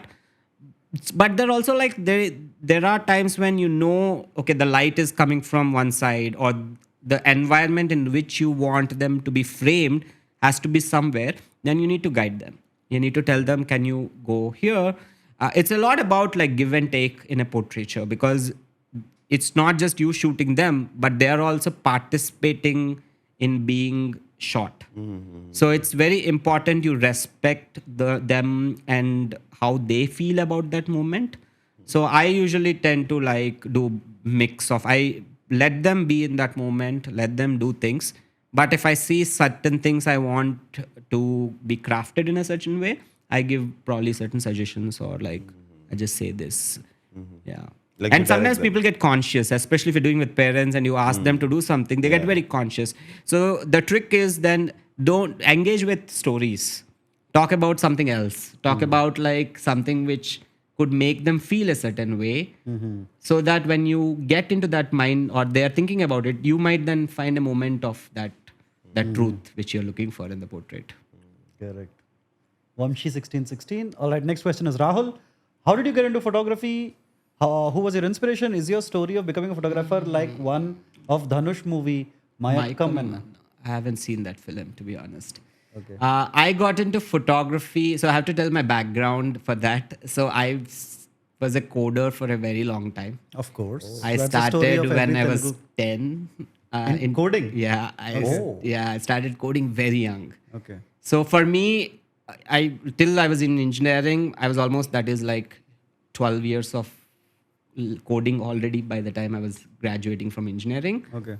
The thing is, I was doing a lot of product, like UX, UI was something I was working with, a lot of product design and development, where you often spend so much time to get an output. That is, you spend like, let's say 3 months to build something where you see a final output. When camera came in, I realized there's an instant gratification for me, where if I have a certain idea or a certain aesthetic pleasure or satisfaction I want, photography or as a camera became a way I could just go out, click a picture, and then within 1 minute I have it with me. So that's purely the reason why I got into photography, because it was like a fast way to satisfy that creative urges. Inspiration I don't have. I mean, there were so many people in Hyderabad. I remember, if any of you know Uganda Tamrid. Uganda, he used to run Pixeloid at some point, which is a VFX. He's still a VFX producer for a lot of films. T. Uganda. Yeah, Uganda T. So Uganda, I've known, I think also through Flickr, if I'm not wrong. And he, what he suggested was like, I came to meet him here when I was working, and then he suggested his brother was moving to LA, or he was already in LA to do filmmaking. So he said, if you are planning to study, try if you can get an opportunity to go abroad, study abroad, because it will give you an opportunity to expose yourself to new places. That definitely was a very, I think, important information which I thought could definitely made me think about it. But otherwise, it is like, even when I went to US, I applied for MS. I was planning to get, I was mostly studying AI at that point, so I was very interested in doing masters in AI. So when I went in, I had like 1 semester off before I could move to MS. So I got into a arts university. It's called Academy of Arts. So when I went there, I took I thought, okay, 1 semester I'll do quickly, learn all the things I want to do, and then bounce off to do whatever I have to do. but then that never happened. So I finished design art degree after like 3.5 years it took me. Yeah. Cool. I didn't know there was a movie about a photographer. The only movie I remember about a photographer was that photojournalist movie with, back in 2008-9. You remember there was that film which came? Which one? He's a photographer. He's a photojournalist. It's Jiva, I think the actor. That Rangam. movie. Rangam. Rangam. Correct. That was, I think, Yes, and also, if Yeah. I'm not wrong, the filmmaker also is a cinematographer. Jiva. No, the director of the KV Anand. KV Anand, yeah, right. So I remember that was exciting film. Like you could actually make and break Correct. something with the photography as a medium. So I remember, but I didn't know there were other. And Wake Up Sid was the other film which had like 96 Setupati is that was a- much later. Yeah, that yeah. was way later. At that time, I only remember, definitely I remember Wake Up Sid coming up. And it was a rage when it came out. Yes. Because this was just when DSLRs were Had like come, yes. come. And then you have this whole thing of like people like going crazy about like Yeah. that. So that I remember for sure. Yeah. Cool. Can we Next. go to the next? Anita Devi. Iyanni kaadu 10th and she works with CBSE basically. Okay. Any What guest does who it say? comes- Can you, I'm very hard with Iyanni reading. kaadu 10th and 10th and inter inter. course. ఎంత దీనికన్నా complicated questions అడగడం మన వల్ల కాదు. మన వల్ల కాదు. Okay. How much did you get in I 10th got and inter? 10th I was Vigyan 87 I think I got. Inter was I got 95, 96. Correct. Yeah. Now Anita will note it down. She has a little black diary where she notes down people's Who come here? 10th and I don't know why. but why she- what is the obsession with I 10th don't and know. inter scores? I don't know. Anita, what is your obsession? But that's interesting. Like But she always wants to know everyone's so tenth and interesting. inter Okay. score. I think though I do understand. Like sometimes, of course, you cannot judge a person by their scores, but how much they got in 10th and 12th gives you some idea of their personality, like what they were they Okay. studious Yeah, or fair, academically yeah, inclined or yeah, whatever. yeah. Cool. Next question. Mahesh Reddy. Hey guys, this might sound like I'm trying to extract some sensational answer from our respected guest Mourya, but I was always curious about this paparazzi culture where the subject of interest is always almost bullied or intimidated sometimes to get a photograph that the paparazzi people would use it to their own advantage to create a conspiracy. Wow. I'm annoyed with this culture. What is your take on it? If you feel this question is contentious, you can ignore it. I wouldn't mind because I know this very question undermines or takes credit away from genuine photography enthusiasts. It's not that complex. I mean, it's a very simple question. To be honest, actually, most of the the celebrities, you know how it works, right? Like, so you have PR agencies which actually tell the paparazzi that so and so person is going to be at so and so place. So I don't see it being non-consensual most of the times. But the issue often comes is with with families, and then they come there, or the kids are there, and they are getting photographed. That is, but I feel Indian paparazzi is pretty chill. It's so funny because I actually recently was shooting a video for Met Gala for the Vogue. Okay. And the guy I was shooting is name is Law Roach, Okay. who styles Zendaya. Okay. So if you've seen any of the Dune crazy, her wearing that crazy like a robotic dress and all, he's the guy who styled it. So when they came to NMACC, which was the opening, Zendaya and Tom Yes. came. The paparazzi became it became insane. Like that became more important Yes. content than the actors itself, Yes, right? Which yes. was a very interesting because paparazzi in general, I don't know about here if it is a culture, but in Mumbai, a large portion of them are relatively nice people. I don't think they are too in your face. Correct. It's a give and take for all of these people, so they wouldn't do too crazy. And a lot of actors actually kind of maintain a relationship with a lot of them. So it's not as bad as it you will see sometimes like someone is in a bad mood and then someone comes and something happens and then that gets like highlighted. But otherwise, I've always seen like a lot of them I keep bumping or seeing them at like these things, and they're very considerate people. And they're funny also. Like when Nick Jonas came, they started calling him Jiju. and Jiju, all. yeah, he does. And the funny thing is, this guy who came, the stylist, I was showing him the memes of them calling Zendaya, like this whole thing like which Hriday, became Hriday and all those. Tomboy, like things Tom like Bai. that. Yeah. They called him Spider-Man. Hey, Spider- Spidey. So it was funny for them to see, like, because in US, paparazzi is different. They can be a bit snoopy. Yeah. Cable Tie, old member. What's your favorite focal length to shoot at? If you would suggest something to your younger self 5 years ago, what is it? Do you think, oh my God, it's a layered question, all right. Do you think AI is going to change the way people perceive photographers' work and talent? Three questions in one. Yeah, okay. Favorite focal length, I tend to stick somewhere around 50 most of the times, or 80 is where. So this is actually an exercise I did because when I was in US, what I did was I graduated and then I assisted like maybe 18 to 20 photographers of varied like people, like they're not related to each other in any field. And what my goal was, like, I know that I'm not going to live there forever, so I want to gain different ways of working and learning from these different photographers. And one of the photographer told me was, he told me do one thing: you have all your database of images, pick 100 favorite of your pictures you've shot, then just observe in each of the image at what focal length did you shoot, and also what are the different elements within that image. So when you do that exercise, you quickly realize that there are certain patterns in how you see things and how you kind of like work with that medium.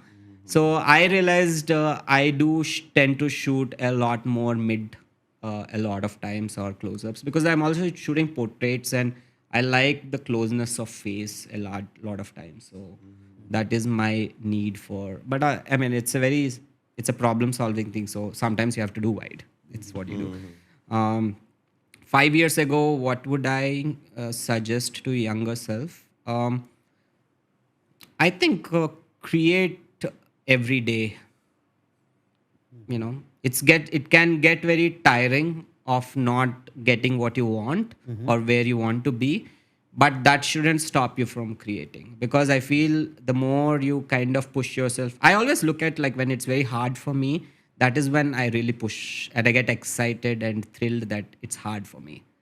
It also reminds me of strangely that film of what was Puri Jagannath with Ravi Teja, Neninte, where he goes for a run after he has a frustrated thing, which I think is a very valid way to look at life.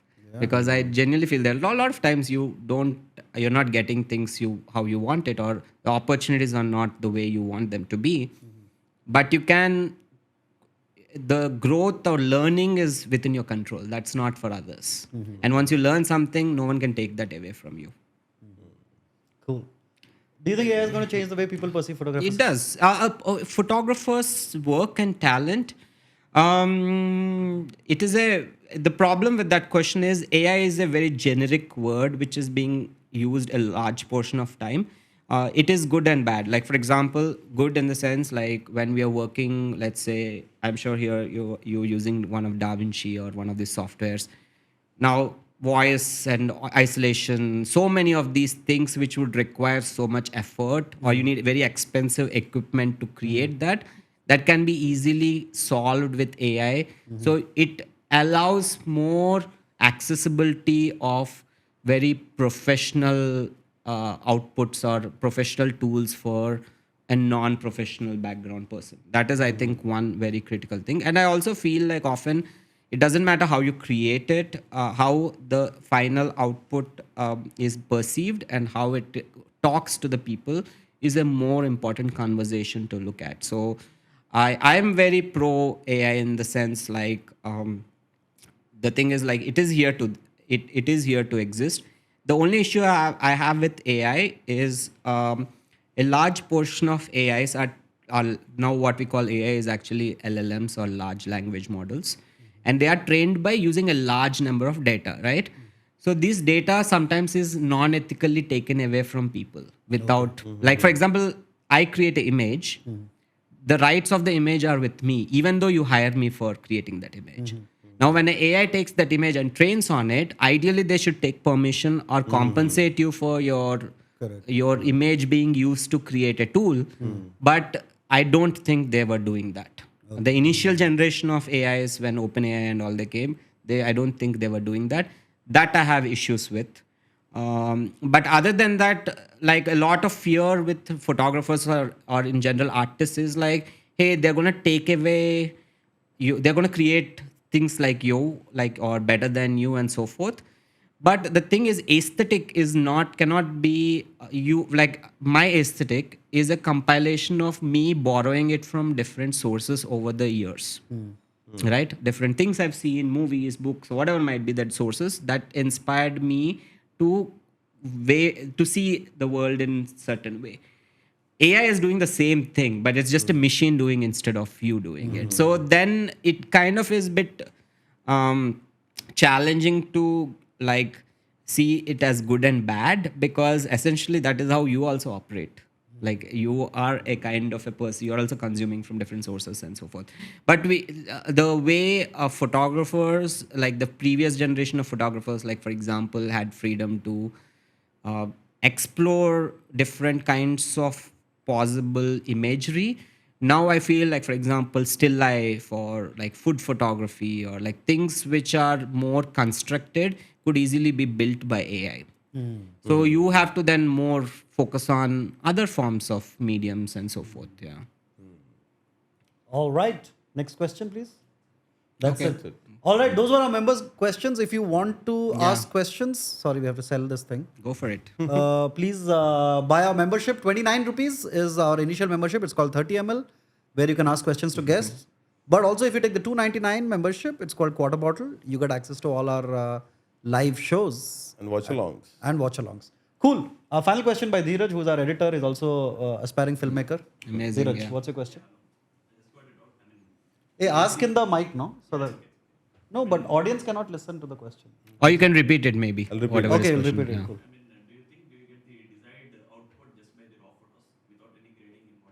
Yeah, actually, I don't grade much. Now repeating the question. Sorry, please. I'll repeat it. So basically, he's asking like, do you get the desired output without editing the image, grading the image? The answer is a large portion of it is I get it in camera. I was telling in front before, like for example, what I do is I use tools and cameras specific to the kind of output I want. So I don't have to waste time on getting where I want it to be. So that is the reason probably actually my editing is very, very minimal. Like I don't enjoy that much. It's a very boring job. Yeah. Not a huge fan of. Editing. Yeah, it's like if you get it in camera, there's not much you'd have to do. Maximum you do is you punch up the contrast or you have a small leaf or something hanging you want to remove and basic things. Otherwise you don't, because when every light has a obviously brightness, but also it has color temperature, which is the color it reproduces. So once you understand the relationship between lights and colors and so forth, you can instantly fix a lot of them before the shoot. You don't have to wait till things happen and do that. Yeah. I wish our production designer was here, Pranay, who designed all of this, because he geeks out on stuff like this, like colors and like, temperature and all of that. Cool. All right. The next section is called Silly Questions Only. Okay, These are stupid questions that we have, but we are afraid to ask. go for it. So, So I'll start with one silly question. Yeah. So when it comes to extending from that, editing a pic. Suppose I can capture a good pic, but adjusting with the colors and contrast and brightness and all, will that contest to a good photography, good photograph, or edited pic? If it looks better, is that going to be a good photograph? That depends on what you want, no? Like for example, a good and a bad of an image as a creator, you contribute to it. As a viewer also, the viewer is contributing to deciding whether the image is good and bad, right? So edit is often like a way to come closer to your vision of what you feel might be the right way to treat that image. That is the philosophical take on edit. So unlike in cinema, like you have a time element. So you're always using time as a factor to tell your story. But in still image, you don't have the factor of time. All images, there is nothing before and after. Right? Image doesn't have that. People have to make up the before and after. So edit is just to elevate that before and that story and that idea that people engage with the image and think about it. That is the function of edit. But aesthetic of it shouldn't overpower to an extent that you forget that the image also has a lot of meaning and symbolism associated, which is very important. The problem we right now faces with, like example, Instagram, right? Instagram, you have like probably like a 0.03 seconds to engage with the image and decide whether you like it or not. So what this forced people is, like, you now have a very oversaturated, over punched up editing, mainly because it is a attention grabbing reflex or mechanism for artists to engage with the image, right? But that doesn't necessarily mean they will remember it for a long time. As a photographer, as any artist, the goal is like, how can you make sure people remember or recollect your image after a long time? You know, so it has to stand the time. It should not look tacky after like a year, or 2 years, and you're like, oh shit, what was I shooting back then? Yeah. That, at least that is the hope. We always hope that the images don't suck over time. Yeah. No, because if you remember when Instagram newly came, you scroll down to people's profiles right at the bottom, 2013, 14. Yeah. All the images are the same. Yeah. Like they're all oversaturated and they all have that like sepia tint to them. Sepia, the filters. Some filters. Yeah. So also one more doubt is, when I'm traveling on a road or when I go up the terrace, we'll see something beautiful and very nice that, manchi photo is a Yeah. But when you go and stand or you capture, it comes like shit. Are you shooting on a phone? On phone, yeah. Obviously. Yeah, the issue is because phones have like software which is automating the process of making an image. Making an image is especially exposing an image, right? So that is the amount of light you're allowing your sensor to capture. So if you use instead of using the raw camera app, if you are using one of the other apps which allow you to control these different ways of controlling the exposure, you can get a really good picture in your phone. Like you can get exactly what you see. What you see with the naked eye. You see. Because most of the time it never matches the naked eye. Mostly because the software is doing its own thinking, and you would want to avoid that. Okay. Yeah. So you're suggesting using the pro mode, like phones nowadays. Yeah, have a pro mode, or like there are a lot of, like, Blackmagic has their own app, camera app, which is a great app. It can control everything, moment, and there's so many apps which give you like access. Any app which gives you like exposure controls and white balance controls. If you know that, then you can get whatever you see. You can get that. That's not a problem. Okay. Yeah, that's a very easy thing to learn. To be honest. And then one more, just want a tip from the other side. Right. That is like, you're a photographer. How to pose for a good photograph, or like, where to position yourself against the background. What are those one or two things? Few things. One is you always look for contrasts in a scene. Like, for example, you have a certain skin tone and you have wearing something, and the behind is blending with your skin tone or your whatever wearing. You might not stand out. Okay. If that is what you want, then you should do that. But if not, you kind of are choosing an environment which can play as a contrast to frame you. The contrast can come from obviously foreground, background, like whatever this thing, but the contrast can also come from color differences. The contrast can come from shape differences. Like, for example, an organic shape against a very structural shape is a contrast between those things. So any of the basic design elements, which are your shape, texture, color, all of these can be used at any point in your life when you're taking any picture to be better at document or creating that. So just look for contrast. That is one thing. Second thing also is, like, I feel people who are good with posing. Posing is a bit of a tricky question for me to answer because I don't like people posing. Like, I don't like the idea of someone standing there and staying in place, right? Because that becomes it's a facade to something they want to see. So what I always say is, like, I do my best to take their mind off posing so they can think of something else, move around and stuff. Then I'm trying to capture. But otherwise, I think often the most important thing is your angles. Like, for example, you would want to look taller, you always shoot from lower angle. Like you always go down and it elevates or exaggerates the form of you.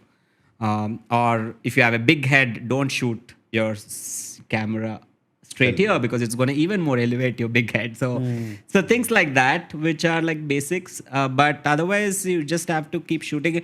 I think what's important more than taking a picture is after you take the picture, actually look at your picture and see what is working and what is not working. That we don't often do. We just judge the saying it's not looking nice.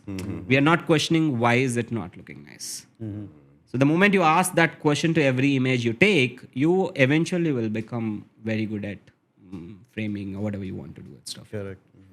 Which was my first stupid question, but I think you kind of answered it, which I was going to ask you for 3 tips to up your Instagram photo taking abilities, like to up that game. Yeah, I think mainly color is important. So study color, learn as much as color because color is a very important visual stimulant. So that becomes a very important. Second, I think is definitely um, try to look for nice light. The thing about nice light is like it doesn't have to be like, oh, it's fancy like these lights and so forth.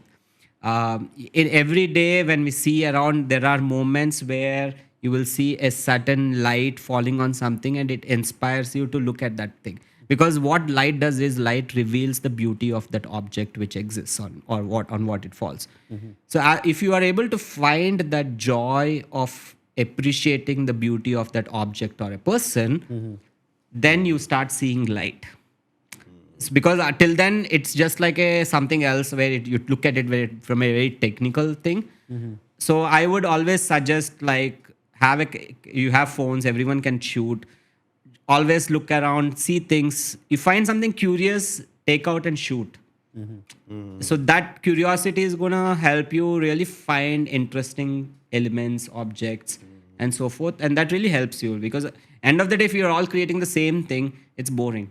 So you will have your own curiosities based on your own background and your own environments and so forth. So I would always encourage to, like, if you're ever curious and you see something and you find aha, or like you're excited to see what is that, take a camera and shoot it, because then it helps you really like be have a purpose to documenting what you're documenting. Correct. Yeah, instinct is a beautiful thing in photography. I think you should really trust to build your instinct. You learn, you grow, but instinct is predominantly the what do you call, the crux of image making. Okay. Yeah. Cool. All right, which brings me to my next question. So during our journalism, there was we used to have these guest lectures of people who would come in, and there was this photojournalist who came in, and I remember the lecture vividly because he just asked some questions about what do you think is the. We all thought photojournalism is okay if Modi has gone to an event, you click and there is picture documentation of it. But then he shows us some images, and like there is this famous Steve McCurry picture of the girl in Afghanistan. Yeah. Can you just show that image? Oh, that crying. No, Not the girl, crying, it's but not her crying. eyes It's just are- an eye gaze of Yeah. her Yeah. looking into. It's called Afghan girl. That's Afghan girl, correct, correct. Yeah, the first one. Yeah. So this was in Time or something, right? It was This was for National Geographic, National if I'm Geographic, not wrong. correct, Yeah, it's a correct. cover of National Geographic. 1984. Yeah, it's Yeah, an yeah. old image. Yeah. I follow him on Instagram, dude, and he has shot a lot of stuff in Asia, like in India. Yeah, he he's shot- predominantly Asian, like Yeah. especially Vietnam to all the way till Turkey. Yeah. He does a lot of stuff. Yeah. So then he told us the story behind this, that apparently this girl was going through a lot of things, and then her photo kind of represented Afghanistan for the whole world, or whatever their idea of the Yeah. country. And then they go back 20 years later to see where she is, and she has children now, and she's aged, and she hates the fact that That like is- apparently this ruined her life. Yeah, it did. It This did. Yeah. image. There's a documentary on this how? actually. Yeah. Because everybody started looking for her, and it's a very conservative society where suddenly she was thrust into the limelight, and it just brought in This is undue- actually one of the most iconic images, or most recognizable images, actually. So I'm sure so much hunt went for this, and the image of the girl burning in Vietnam War, which is a very powerful image. These are like the old Magnum images from even Raghurai's images of the Bhopal. Bhopal. Oh my God, that was also shown to us. Dude, That's a terrible images to like just pursue. search Bhopal Bhopal gas tragedy with buried Raghurai. boy, I think, buried child. Just do Raghurai, you'll see the Yeah, whole series. actually. Yeah.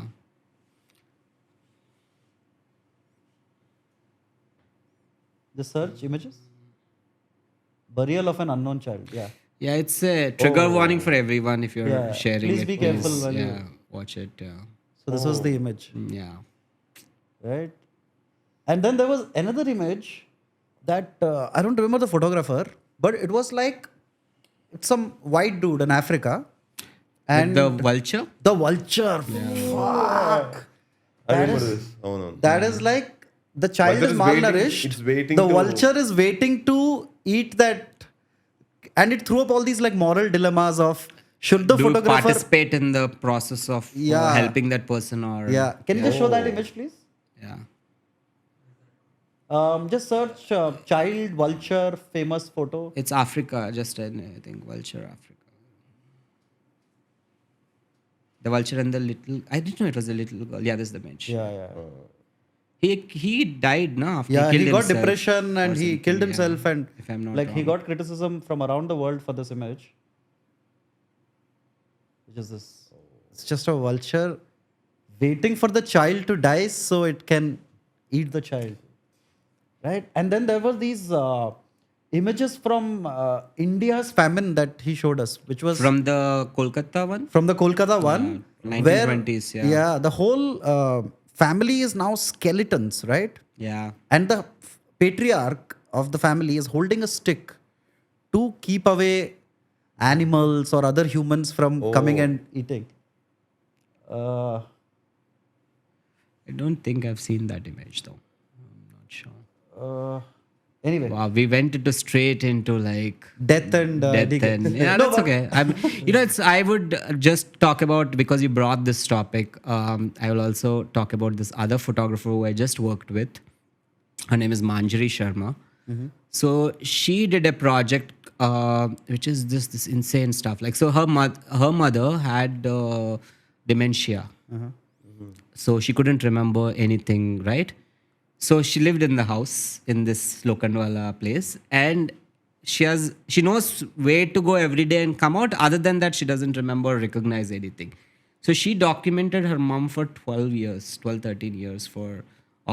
and her mom passed away last year. So it's a very moving, what do you call, because it's very hard to document your parents going through something like that, right? So it requires, one is an external because then the empathy is a different, it is empathetic, you still feel it, but you have no personal stake in that. But then you are documenting your own mom going through something like that. Not just mom, the whole family, because everyone has to go through this, right? It's just not the mother anymore. Yeah. So And the grand irony of capturing memories of somebody who's losing their memory. yeah, it's a stunning. You can just go to her website. The first one, you'll see it in the process.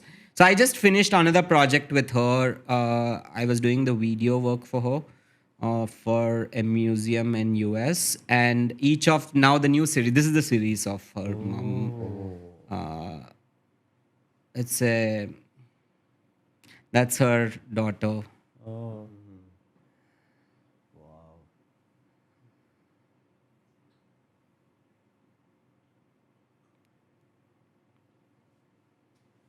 Damn, man, this is stunning.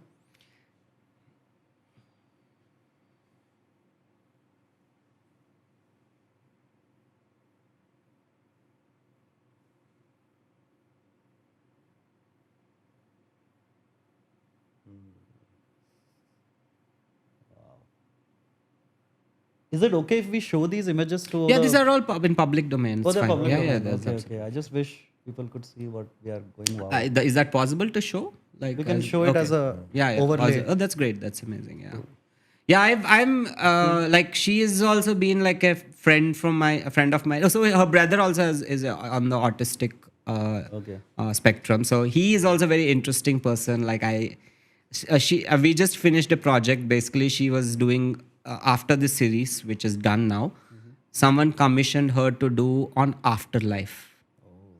The idea. So she built this surreal set, like different sets inspired by the memories of her mom, mythology, science fiction, personal symbolism, all of them collaborated into these strange surreal worlds, each of them. And then that picture of them in the beach is one of my favorite pictures. Like I absolutely am moved by that image every time I see this.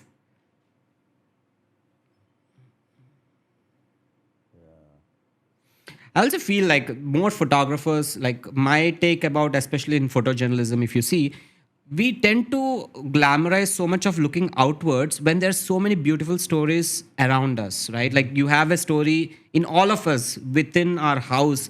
There are some amazing stories to see. It could be a relationship with some kid, a neighboring kid, or it could be a relationship with a pet you have, or your house helps and their stories. So there's so many stories around us. So I feel it's easy to get caught up in the larger wanting to do like this what Ragurai, like this life-changing incidents and so forth. But I feel most powerful stories often come from personal spaces. So if people can find things which move them and able to just use your phone, nothing else. You don't need anything fancy, and you're able to, because a lot of these pictures you've seen are actually shot on iPhone. Like I think she just takes a picture. These are all pictures you take at home, like you can't have a camera and stage these things, especially with someone like her. So it's a phone most likely is what you're using, because it's very fast. You quickly do that and shoot. So tools wise, I think you kind of can always like go around and try to finding right stories, finding personal stories which are close to you, getting out of your comfort zone. Like we tend to not want to do or go out and shoot a stranger because it feels very intimidating. Those are the things you can work on, I think, always to push someone to do that. So your question, I think we So got did you have any such? So sorry, let me just summarize. So after that lecture, I found that no, photography is also kind of an insanely moving experience. It can be. Yeah. So did you have anything like that? Like any of your work involved a story like that or something that moved you? Yes and no. Like for me, the two things are, I'm not much in a photojournalism space as much. Most of mine has been fictional or portraiture. But the moving elements sometimes come from your personal connection to that specific thing. Like for example, for when I was in school, I took a photojournalistic class, and I was in Vizag. And I was on a holiday, like for 2 months, whatever holidays. And what I did was I did a project for that class where I was tracking the transgender communities, like the hijras on the beach road who come and ask money. I was always curious, where do they go home afterwards and what happens? And they dress up so beautifully. They take up so much effort, which means it's expensive to maintain that specific image, right? So I was very curious about that. So what I did was I actually tracked them out, and then I went to their houses, and then I was trying to. Then it became a whole different thing because they have a whole hierarchy of different problems, and also they have different hierarchies within the structure of how the Hijra community exists in these spaces. Okay. So that was for me a very interesting, where photography led me to a very interesting observations about life and so forth. Yeah. Okay. So that was one. I think personal. I don't have, as I think usually after I shoot an image, rarely do I have a personal connection to an image afterwards. I don't have nostalgia about my images. I don't have that emotional connection. So it tend to have a functional use for me after a point, and then I move on to the other things. But I have other photographers whose works and films. I also cinema is something where there are certain things like one of I would recommend is let First Summer. Can you Google First Summer? FORSAMA space Summer. This is a stunning film I watched at Mumbai Film Festival a few years back. It's about a photojournalist who is in Syrian war, like during the Syrian war, where she fell in love with a doctor. Okay. And the war is happening. They are in this place where the whole from around you have like attacks, and they're lowering. And the husband is this really crazy guy who wanted to have a hospital for all the all the fatalities which are happening. Someone has to attend to that, right? So what she did was she documented the whole journey of obviously the war starting. Then they had a baby while the war is happening. Okay. And the third part is it's rare to see female perspective towards war, because you often see men talking about war. What all the movies you see are what men do at war and so forth. But you see a whole different take on like what does it feel for women to be a part of a like a war tone situation. And she shot it, which means like it's very interesting to see that gaze. This was a very moving. I definitely found that very engaging for me personally. Yeah, Manjari's work. I think a lot of photo projects which are very personal often are something I'm more drawn to than global level photo stories. Correct. Yeah. Funnily, like for all of us who grew up in like small towns, our first exposure to like photography used to be these photo studios that would they're exist. fun. Yeah. Like a world of its own. Those things were like, I always, like, you know, like it was like the Narnia cupboard for me. Like, you know, where you go in and they would have all of these like strange things. Like, first of all, there'd be like a scenery in the background. Like kind of printed scenery on a cloth usually, which they hang on for that. Yeah. And then there would be a passport mirror. photo, you have like a plain background. Plain If you're, background, like, yeah. the The white family, you will have. But I was interested in the other ones where families would come and there is some expressions in that. Like there would be a Usually scooter. have props also. Like you there'd have be like scooter. a pillars and scooters sit out and so and like forth. these Greco-Roman pillars sort of like Right. Yeah. Like a, and then there would be like a mirror, a comb, a Pond's dabba, and you know, just very basic things. that's very true. Yeah. But it was an event. Like you would go there, you would wear your best clothes, right? And you would wear a watch or whatever was cool at that time. And hair getting combed Yeah, straight just- across. yeah, Like straight. not a single hairspray has to be there. And even the photographers, right? They also say the same thing. Like the photographer who's sitting in front, he'll be saying he wants you to look in a certain way. He wants to show that okay, you have to be like this. Correct. So he'll be saying, sir, your hair is not nice, or like you have to do this, or your shirt is not, pull that down and all that stuff. Chin down. Chin down. So he was stylist. He's He's everything. He's a makeup artist, He was a stylist. makeup- He's also lighting the whole thing, and then he's also shooting it. Yeah, that time, this going for a photo, like you said, to take a photograph was an event. Every year, my father would ensure because appudu itla. We didn't have a memory. And there was this Kodak KB10 photo that. Kodak KB10 changed the game. That was the only thing that I had, but I would put like one reel and finish off like school lo katan cheskoni ostunde. Okay. So intiki vachaka it was a nice proper session. Ivala manam poi photo because you have to capture for future or tomorrow. Okay. Okay, album pettukovali. So every year, every 2 years, once in 2 years, like my dad would like take oka half an hour atla undedi. At one point of time I remember that photographer enta lighting chesinante, it was like me, like my brother was just born and my sister.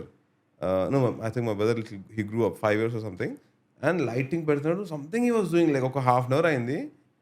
He took like one photo because he can only take one or two. He can't see whether it is good or not. Right. So one or two he took. Fourth photo కి ఏదో adjust చేస్తున్నాడు. I kind of fell down. Oh shit. I don't know Because of the light. It must because be of light heat or, also. I got dehydrated ఏమో. చాలాసేపు కూర్చున్నా కదా. Then we went. My dad went. He got me some maza or something and. Then I had, and then we took other. So in that photos, I can see my face is like almost gone. It's like white. Completely, I have like dehydrated. My brother is like nicely smiling, but I was gone. Interesting. But also, like every family would save their memories in this photo album. Which The I don't folding know ones, if. Do you guys still have photo albums? Yeah. I do. I have at home. It's so funny because I still hate being in front of the camera. So same issue I had is like, there used to be school pictures, which means you have to come dressed up so well. It is a great excuse to miss the class, which I loved about it. But they make you sit in the sun for like goddamn 2 hours, you know? It's so long. Yeah. And the photographer is like, oh, that one is not doing. And then you're just waiting in this heat, sweating. And then most of the pictures have this really grumpy face, you know, all the time. And after a point, I associated photography with this sort of a terrible experience of being, you know, like to being shot is just like frustrating to be that. You last, you come this side. And the height issues, and then there's also like, oh, you have a crush or you have like this best friend you want to next to be with. Then you're fighting with the guy saying that, can I be here? Or I don't know if you've done that, but that's how it used to be.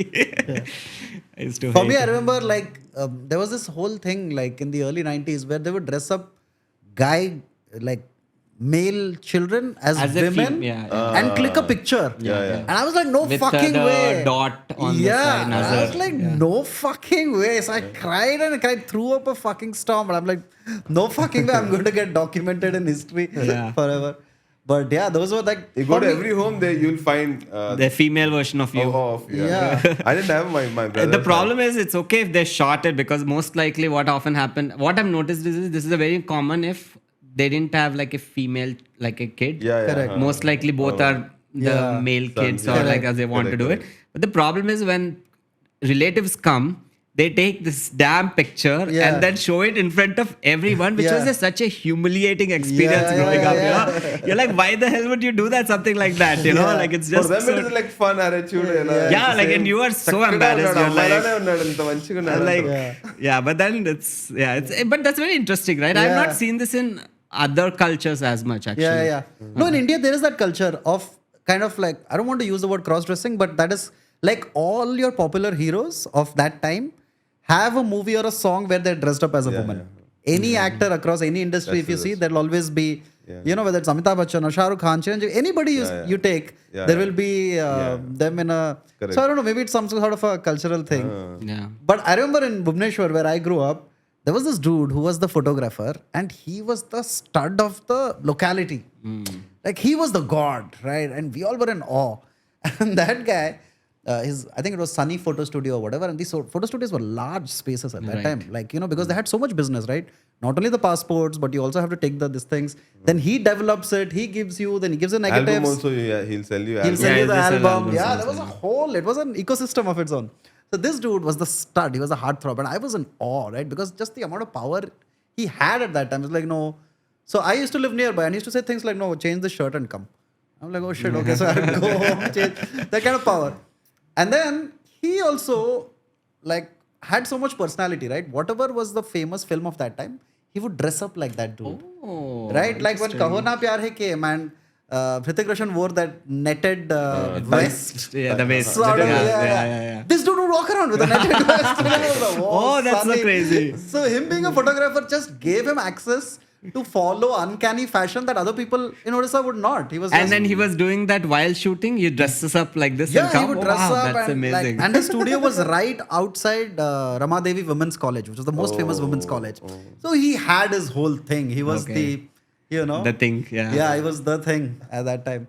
But Even Vizag had like a few like that culture of these photographers where everyone used to go for all anniversaries, all big events. They go and there's this photographer who has like this very sepia toned like printed backdrops. yeah, and there would be like celebrities there. yeah, and which there's he like has a not wall clicked. of like Yeah. celebrities and so and then you're getting pictures made and On anniversary or after birthday. Yeah. all life events are They give documented. like They separate- still do it. I have recently met one of my uncle. He I think retired, so they just got a portrait done as like effort that Correct. celebrating the retirement. Actually, talking of photography and cinema, Mahesh in the Pratikaram is a nice movie, which was remade into Telugu as Uma Maheshwara. Yeah, I know Guru. with Venkat, right? Maha. Yeah, Venkatesh Maha. Venkatesh That is also about a photographer trying to find his. That's a voice. beautiful film. Yeah. Correct. I genuinely, for me, like I love these meta films which are like talking about artistic, like curiosities. Like I watched the Telugu version because it came during COVID. I think if I'm not wrong, and then I watched the. Yeah. The other one was Fahad Fasil, if Fahad I'm not Fasil, right? correct. Yeah, I Yeah, remember. this was that. Satyadev's. Satyadev, yeah. Yeah. Satyadev also was my senior, I think. Okay. I remember. Oh, yeah, he's Vizag. also Vizag boy. Vizag. Yeah. He's from It's Maharaja, like where a I went to engineering. multi-universe in Vizag. Yeah, Vizag is like I mean I think it's same with Hyderabad to be honest. Like everyone knows everyone around at some point. Correct. Yeah, like there's so many people I know who are from Vizag who moved here and then they're in film or cinema. Cool. And now that we are speaking about movies, we had a cinematographer earlier, and we kind of asked him about his favorite movies. Yeah. As somebody who is now doing video, and with your history of the thing, what are some movies that you saw the cinematography of, and you're like, Shit, that's some crazy art. Yeah, Can we there's so just many. Yeah, the reference- first one I would be Colors of Pomegranate by Colors of of Pomegranate. It's a Russian film. It's from 80s by Sergei. Uh, it's one of the craziest films you would probably see. Amazing. It's a surreal film about a surreal poet. Okay. So it's just not a poet being surreal. The film itself is an interpretation, which is a very interesting thing because it's rare to see cinema going beyond the usual narrative style. So there is around this time, if you know, Soviet Union in 70s and 60s had a lot of cinema which is influenced by surreal, like Ivan the Terrible and like a bunch of these films which had it. So this film, for somehow, I always each scene is something which keeps coming in. It's a very also a shot from a very still photography standpoint. Okay. But there are so many. I think my favorites would be more. I would say more like filmmakers' names because they have multiple films. The Fall by Tarshim Singh is a stunning film Fall. by Tarshim Singh. Tarscm, yeah. The Fall by Tarshim Singh. I would, if you're a cinematographer, it would probably be one of those films to watch. But then I also love recent ones. I like coming to age cinema a lot. So I've watched a lot of cinema now, which have close a Belgian film which came recently. It's a very simple sorry, not Ethena. Yeah, Ethena, which is a Netflix French film, is also stunning. Like Ethena is Athena. You've seen it? Yeah, that movie was like recent, my favorite film. Visually, like it just blew my mind. Whatever I've seen this film. Ethena. It's by it's by Lady Lodge and Romain Graves. Yeah. So even the music. This was like the first shot of this was a 11-minute single shot. And I have no idea how the hell they pulled it off. It's just insanely shot film. I like also female gaze. Is something I'm very curious about. I love this other movie called Atlantis, which is also on Netflix by a Senegalese filmmaker called Mati Diop. Atlantis, TICS, not TIS, TIC, and just the first one. Yeah. It's a horror film. Okay. Which is a romantic film. So I don't know how to say about that. Most of A24 films are very well designed.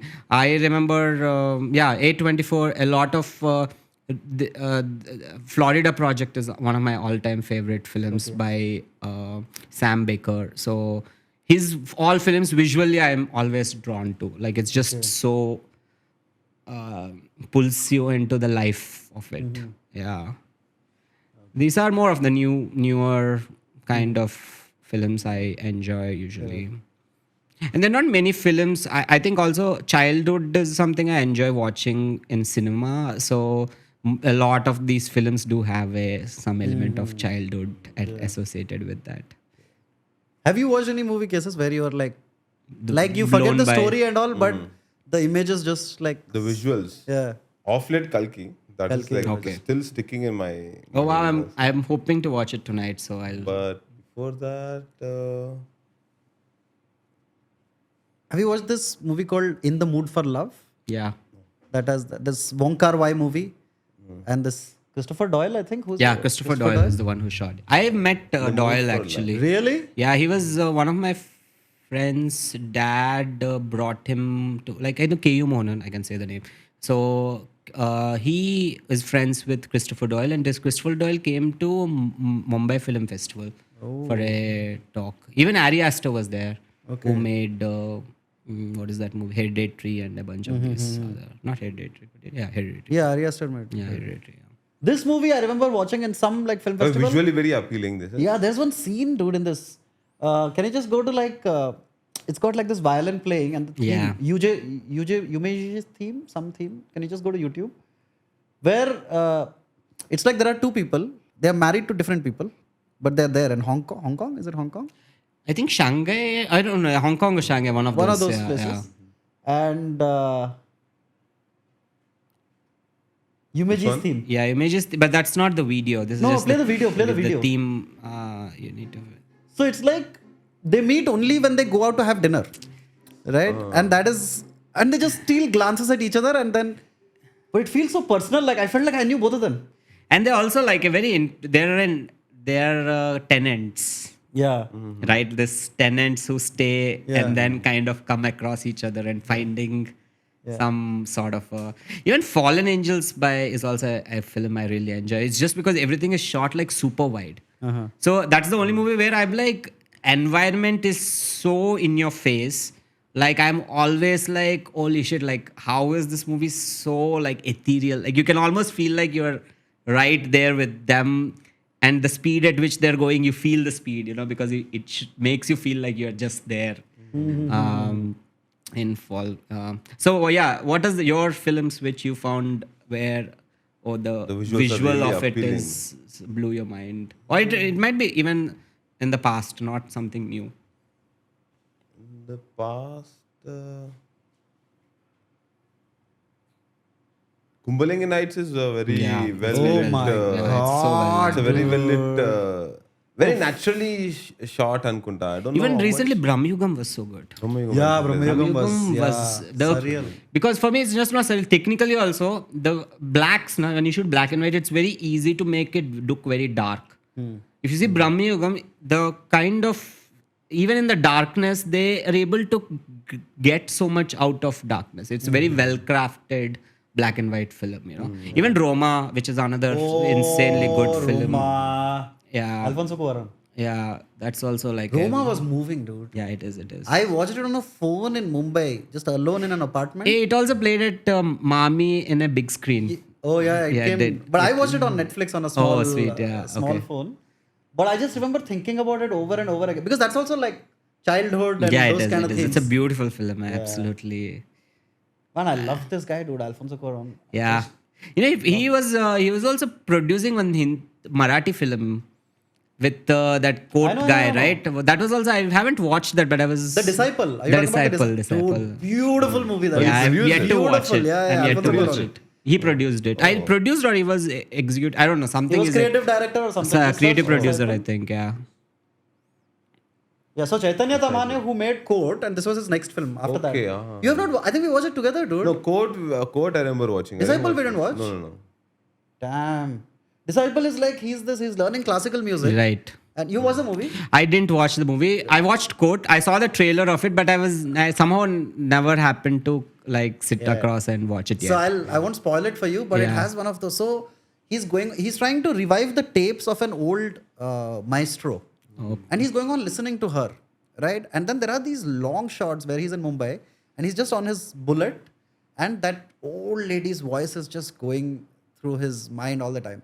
And then he's like a purist, like he's learning classical music, but around him he's seeing all these Indian Idol and this Right. and that. And then he's teaching kids how to sing popular music and all of that.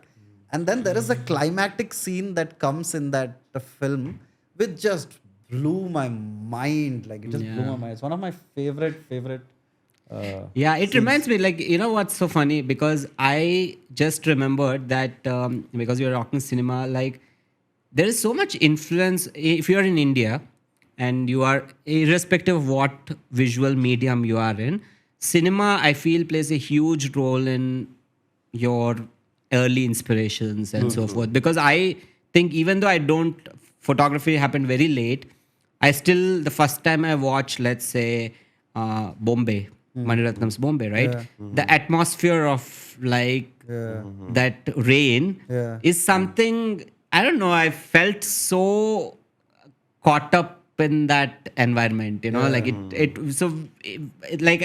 it might later on reflect in other ways when you create it, but there is a element of movingness or association you developed when you watched. So are there any old films? Like my favorite has been, I think Premadesam Katir. What is the director's name?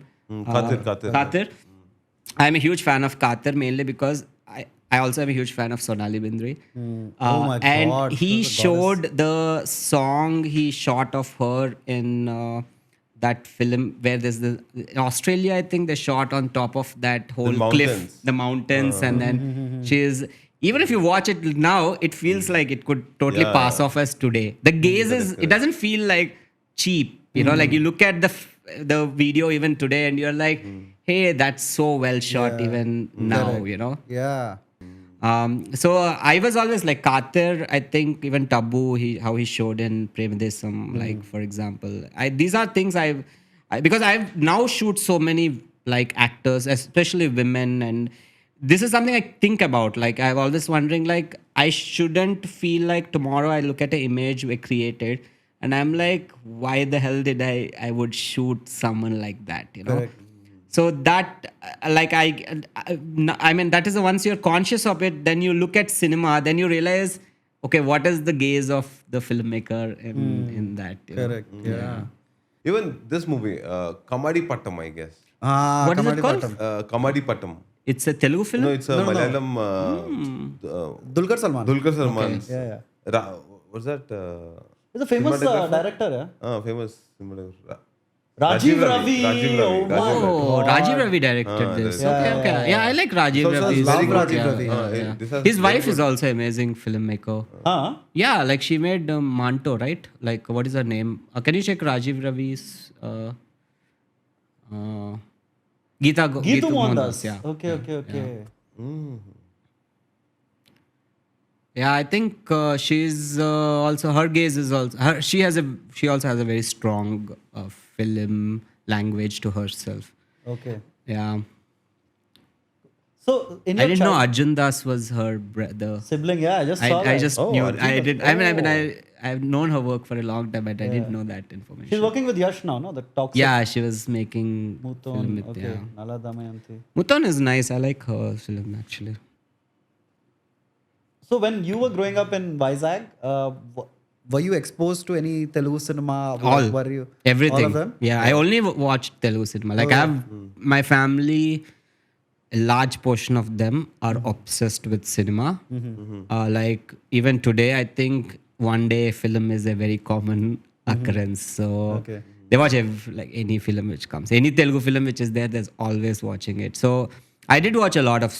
I think we didn't have in my house. We didn't have cable. Okay. So I could only watch in theaters or Doordarshan when growing up. Yeah. But in Kenya and all Uganda, you didn't have. I mean, whatever VCRs used to come that I used to watch. But I used to watch quite a bit. Yeah. So from an aesthetic point of view, any movie from that time that kind of stayed with you? Yeah, so many. I think all of. I think aesthetic wise in Telugu cinema, definitely Katir's all Premadesam. What is that with Sonali Bindre? I forget the name. Premikal Premikal Roju. All these movies. The thing is, for me, it's just not aesthetic.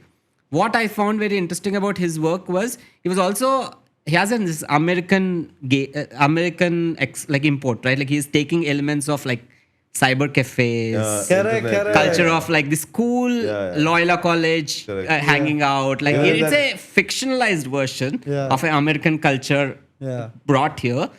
But I also thought like it is treated not like just misappropriating it. It felt like, okay, this could happen in India. It didn't feel like, it's just like Archie's, for example.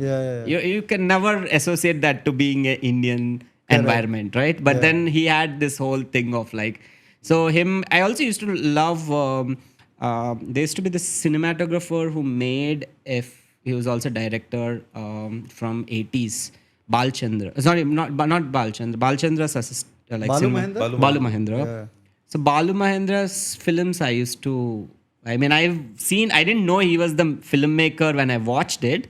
It's only much later did I recognize, or K. Vishwanath's films, I think definitely have that. They were also good technicians, right? The cinematographers in 70s and 80s, I think the technical knowledge is so precise, and there were also some of them are like mavericks, and then you see like that flair to that. So I think most of that, I think even Chiranjeevi's it's what was that film with Sridevi and Jagadev Vidar. It stuck with when I watched it in Jagadamba 70mm. Fucking blew my mind. Like you know, a top seat. Jagdamba is still one of my favorite theaters of all And time. then there's I've- no the center of VFX or magic. any VFX or visual, what do you say? Graphics that was incorporated in. I mean, and It was also all- like when that Amresh Puri comes from the helicopter, that helicopter shot of the coming in, fucking, it was like a, Yeah. you know, it was like they were using visual design to communicate it. I don't even, you might not agree with everything which is shown, but it's still very powerful. Like, Correct. it stayed with me for sure. Like Telugu, most of. I remember once in Doordarshan. Sorry, were you saying something? No, something. Yeah. So on Doordarshan, they would have these like children's programming, right? Which would during summer holidays they would have this own Right. thing, and there was this like Children's Film Trust of India. Do you remember that? Yeah, I know. It would have this la la la la la la la la la la la la la la something. Yeah, something like a- that. But I remember the children film thing. Yeah.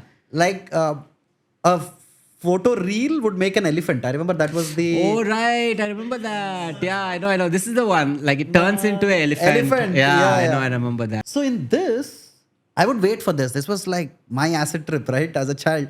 And I remember one film I saw, like a telefilm called Karamati Court.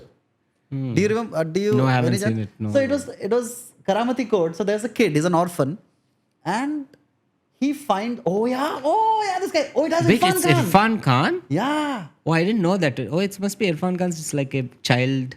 yeah, like a very young time. Yeah. So yeah, this is the story. So he finds a coat. Is delighted when a stranger gifts him a magical coat that yields a rupee every time he puts his hand in the pocket. Oh. Right. So every time he puts his hand, one There's a rupee one will rupee. come Oh, out. interesting. And then he kind of uses that to kind of whatever. There is a local villain or whatever.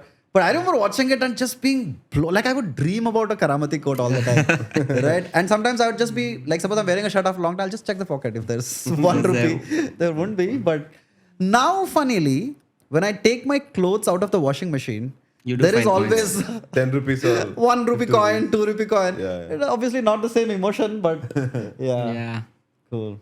Yeah, actually, Doordarshan had like a very interesting. I grew up on Doordarshan. I've watched a lot of Doordarshan, and we didn't have any other cable. So on Sundays, you used to have World Cinema. Yes. And the first time I watched was a movie called Stalker, like the Russian film Stalker. Okay. And it had this surreal, like I don't know, it was like because we are used to seeing like our typical, you know, masala kind of a thing. And then this is the scene I remember seeing as. Oh, Tarkovsky's. Yeah, and I remember seeing this scene and I was like, what's happening? Like, why is something like this even possible to exist in cinema? You know, I didn't know that it was a possibility. So I did have so much of this. And the other biggest, I think, influence, because you brought it in, is I do think we had amazing films in 50s of what is Vitlacharya films. Okay. If you've seen any of the old Vitlacharya films, Those magical things. I feel I watched this. I rewatched all these films when I was in US because I had a lot of time to do all this shit. So I did watch it. I was blown away by the technical prowess of what he was trying to do with whatever accessibility. I mean, you could put it at the same level of what probably like other world cinema was making, and not many people know about Vitlacharya. I don't think it is not as popular. That ghost like burning its legs. Yeah, all in this special, fire. and also like these Those are, like, fun. hide in, hide out. Like this is all happening on celluloid, right? So you means all the effects you have to do like masking on negatives to make that effect happen. You know, so I found that also the fantasy of Vitlacharya also always very amusing. Malgudi Days was another big Swami and his friends, which was something which stuck with me. I recently watched, they re-released this movie, Manthan. PVR had this whole thing. Okay. And so I watched it, and the cinematography in that movie was so good. I found out later that he is himself a filmmaker. It's just Shyam Benegal's film. This is Shyam Yeah, Benegal, but the cinematography is by Govind Nilani. Can you just go to the Wikipedia page? Who himself made Ardha Satya and all of that. So it was all these This was filmmakers. 50 years of Manthan or something happened na, Yes, recently. yes. So that's where I watched it. Oh. It's kind of the story Govind of Nilani. Govind Nilani. Yeah. Then I went into the whole rabbit hole of And it's Govind produced Nilani. by Amul, or what? Gujarat Yeah. Cooperative Milk. So the story is he collected 2 rupees from 1 crore milk farmers Oh, smart. and made a 2 crore film budget at that time. Shyam Benegal. Yeah, I love Shyam Benegal stuff. I've Yeah, also, COVID, I've sat through all the movie films he had. There was one in Telangana film. Yeah. Many. He's a I know Hyderabad guy. that, but there was one which is purely shot in a Telangana where feudal there is lord. Zamindars, Nasruddin Shah and...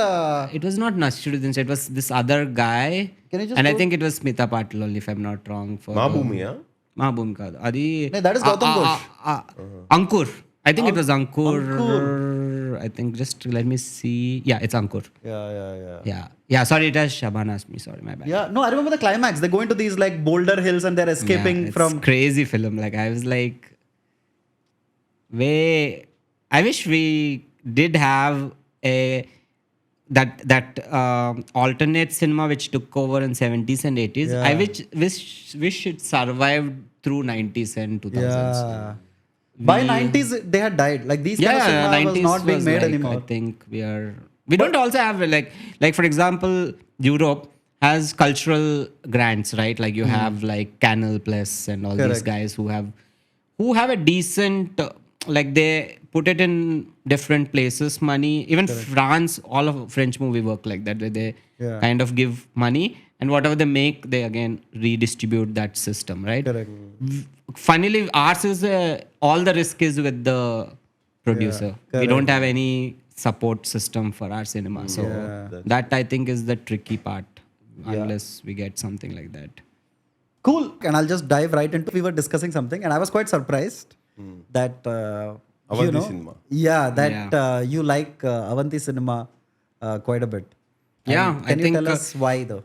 I think it's one, I love the format of like this low budget, zero budget, self-produced, do-it-yourself kind of approach to it, because it makes you really good at discovering life in your cinema. And our visual language in Telugu in general is a very exaggerated. Correct. It's it's always trying to push for more sensory kind of a thing. And then you have this almost like slice of life kind of approach to cinema. Yeah. And it's also engaging because they're always doing this meta thing of making movies about movies, which I find very interesting. Correct. And it's also like, it's always, I think movies about movies are a thing, right? Like we always find some curiosity about how the magic of cinema happens. Yeah. And I found it, I think for me, biggest thing is I love how they cast. Their casting is, I think, I really, really enjoyed. Especially there was, in all the films, I keep seeing like these random faces and I'm like, okay, where did they find out? Or, and also to make a non-actor, to make them act it can be like a double-edged sword, right? Like it could go really well or it could go terrible. Yeah. So I'm fascinated. I was always fascinated. How are they able to pull it off every single time? Especially because a lot of them seems to be like just there, happen to be there. You know, it's not like, oh, you are making them exist for film. And also I remember I think I took a workshop. I went to their workshop just to see how they do this. I think what I learned from them is the sync sound part. Because I think that adds so much to the world building. And I think the power of cinema often also has so much sound as the environment. And I think they really pay attention to sound. Because I remember when they spoke to me, like in the workshop, there were a lot of questions everyone was asking. And then I think Rohit was telling me, because their budgets, like they make literally on zero budget, right? But the only money they're spending, except on the camera, is on the sound design and engineering, which is what I think was a amazing learning for me personally. Like I thought was interesting, and it's great to see. Like it's almost like I think a bit of this French new wave cinema. Like they have influences of like these different world cinema, and I haven't seen. I don't know if you know any other filmmakers who make such different Not here, at voice, least. because I haven't seen in Telugu any other film style or language besides our typical Yeah. system. So that was for me a very interesting, and I think Rohit is also a great editor. Yeah. Oh, very He's good editor. I know, He's he's- everything. He's one man machine. Yeah, but I've find his editing to be like really engaging, Yeah, because yeah. it's very hard to make magic happen with Yeah. simple life and world around it. Yeah. So, and then obviously they spend so much time collaborating with their sound designers and musicians and Yeah. composers. All the songs are banging. Like Yeah. all their Vivek stuff. Sagar. They get the best. All of banging songs are like. There is also that Piyush Mishra's episode also has Vivek Sagar and they going to his house Studio. and making, which was a very engaging. I found that really a very interesting film to watch as well. Yeah. Yeah. So if you're watching this, Rohit and Shashi, please, it's time for you to invite us to another party. They also throw good parties. It's just Yeah, like they- pandemonium. Yeah, I'm sure. Yeah. Yeah, so I think I genuinely feel I would love to see more of like all the different styles of cinema. We kind of have so much potential to explore that. Correct. Yeah. But since we're talking about cinema on cinema, what are your favorite films about films? Okay, that was an interesting one. I think.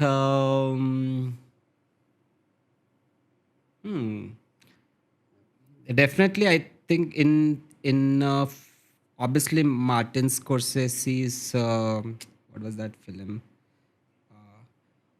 I mean, it's not a film, but I recently watched the commercial with Timothy, which is on cinema, like actor being cinema. It was interesting to see his take on that. But I'm just trying to think, what are any films which are on cinema? Oh, Super 8 by Super 8 or Super 16? It's Super 8. It's by J.J. Abrams, which is a science fiction film. It's produced by Spielberg, which is, I love this cinema because of the haphazardness of this film. So this I would definitely, I find this very interesting. There's some alternate cinemas I've seen, but I can't recollect that many of. Do you have anything? Yeah, also? a lot. Please share. Maybe then I can. There is this Fine. Woody Allen. It's my favorite Woody Allen movie called Hollywood Ending. Oh, okay. I know which one. Yeah. It's hilarious. Like this movie. Yeah. I know. I love this movie. I don't know how many times I've watched it. I keep going back to it. And strangely, if you look at lists of Woody Allen greatest movies, this will never feature. Okay. It is never spoken about as this thing, but has the funniest premise. So he's a struggling filmmaker. He's in Canada. He's shooting ads. Okay. And his ex-wife is married now to a Hollywood big producer. Okay. And she says, dude, this is your last chance. And he's like grumpy. He's Woody Allen, obviously. Yeah. So he's like grumpy. He hates his life. His wife says, dude, one final shot. Come, I have spoken to my husband. He's willing to produce this movie. Goes to make the movie. 2 days before the shooting starts, he goes blind. Oh shit. Now he has to shoot the whole movie while he's blind. And it is just chaotic at such levels, right? Like his cameraman is a Japanese guy. Okay. And he's going on bending like this. This Okay. guy can't see shit. Then his actor is some guys. And now he has to run a whole crew on set, but he can't see shit, right? He's just blind. And so all of these strange visuals come, and then it has a great ending also, which I don't want to reveal because I hope Okay, you I'm gonna watch this that. movie. Then I like there's this Afghanistan movie. It's by this famous Afghan director. Can you just Afghanistan or Turkish? no? Sorry, Iran. Sorry, Iran. I'm so Okay, I sorry. know which one you're talking about. The one where he's making a film in this building, and then there are like these guys Coming and they're auditioning. auditioning and they're stuff. auditioning. So he has announced that I'm making a movie. All And he these people calls- come to audition, but their auditions is the movie. Yeah, it's a very interesting. I forgot the name. I know. Yeah, not Asghar it's- Farhadi. It's, Just search Iranian directors. Just go down. Not Jafar Panahi. Just go down. Mohsen Maqbalbaf. Yeah, Mohsen yeah. Maqbalbaf. The movie is called also. I think is it like Flowers of no. No, it's called the movie or the actor or something like that. Mohsin Makbul. Yeah. Can I go to that? Closer, not closer. I think. Hello, Salam Cinema. Yeah, Salam Cinema. Right. Correct. That is the I've movie. seen this actually.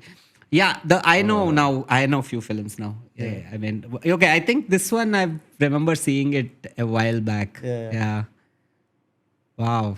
There's also this famous movie, that we used to keep watching, Boringer or Bowfinger. Bowfinger. Yeah, that I love that movie. Have you watched this movie? No, I Bowfinger? didn't. So it's like a very It was made in commercial Telugu. movie. It was made in Telugu also. It was made in Oh. Telugu. Yeah. It was remade. So this is the movie. So Steve Martin wants to make a movie. Right. Has no budgets. Eddie Murphy is the biggest Hollywood star of the time. Okay. In the movie. Okay. So, but he can't afford Eddie Murphy. So what he does is, wherever Eddie Murphy is having coffee and all, he's shooting Oh, okay, on the he's slide. making- But for the close-ups, you need obviously somebody. So he goes searching and he finds this guy who is this complete nut, who is also played by Eddie Murphy, obviously. Right, yeah. So then he makes a movie with these characters. Okay. It is something I love. I love this movie. It's got Heather Graham also. Oh wow, nice. Any movie? Yeah, I think the movie I recently watched was called One Cut. I think it's a Japanese horror film. One Cut of the Dead. Yeah, that's the film. Yeah, this for the first one. Yeah. Like it's too funny. I would not suggest. I would suggest to watch it without watching the trailer. Okay. Just go for watching the film, and it's about a film. It's about a film like that. One Cut of the Dead. Yeah, One Cut of the Dead. I think there are a bunch of these other films. I remember watching. What was that film where there's so much time spent in? I mean, skipped. It came and it just skipped away. Okay, But okay. yeah, I'll get back to that. Have you watched this movie called Tropic Thunder? Yeah, I did Tropic That Thunder. Oh, is- that's for sure. That was amazing. Yeah. That movie will be banned like anything if it came If today. anytime, yeah, It it's is just offensive to everybody. yeah. Like they are so inclusive in their offensive Yeah, that's- thing that Same they, with like it's like that. It's always sunny in Philadelphia. Like Yeah. you're so offensive to a point that you basically offend every single Yeah. person on the planet. yeah. Yeah. Then and in the starting of this movie they have these fake trailers. Which are amazing. Like Ben Stiller has movies and Robert Downey Robert Jr. Downey and all of Jr. these people. Oh, okay. I So didn't- funny. Yeah, right. I remember. In the starting, they introduce all of them. The beginning of that. Yeah. Then just search movies on movies. Like there's so many I can't remember now. It's just I was just came something in my mind also. I usually like movies on movies which are humor. Which are very like a take on that kind of a thing. But Movies on movies. Okay, just go down. Well, why is Jati Ratnalu there? Jati Ratnalu is not about I don't trust the Or movies Google about search. movies. movies about movies. Yeah. Oh, Guruvayur. Somebody was asking me to watch that. No, I don't think Google is doing a good job. Yeah, Ad Astra is not even a Hugo is kind also, of it's that was what I was getting to. Martin Scorsese. I mean, that came to my mind, and I realized, wait, is that about a film? No, it that- is though. Yeah, it is. Hey, also the artist. Have you seen the original? Sorry, not the artist. What is that movie about? The worst film ever made. That is also funny. Which has yeah. The Room. is that Room? Yeah, I don't. It is The Disaster Artist. The Disaster Artist. Yeah, it's about the guy who made The Room. Yeah. Considered the worst movie of all time. This movie was also fun. Like I enjoyed watching Yeah. this because I watched the original film. So this was like a very Then there's one more Johnny Depp movie I watched called Ed Wood.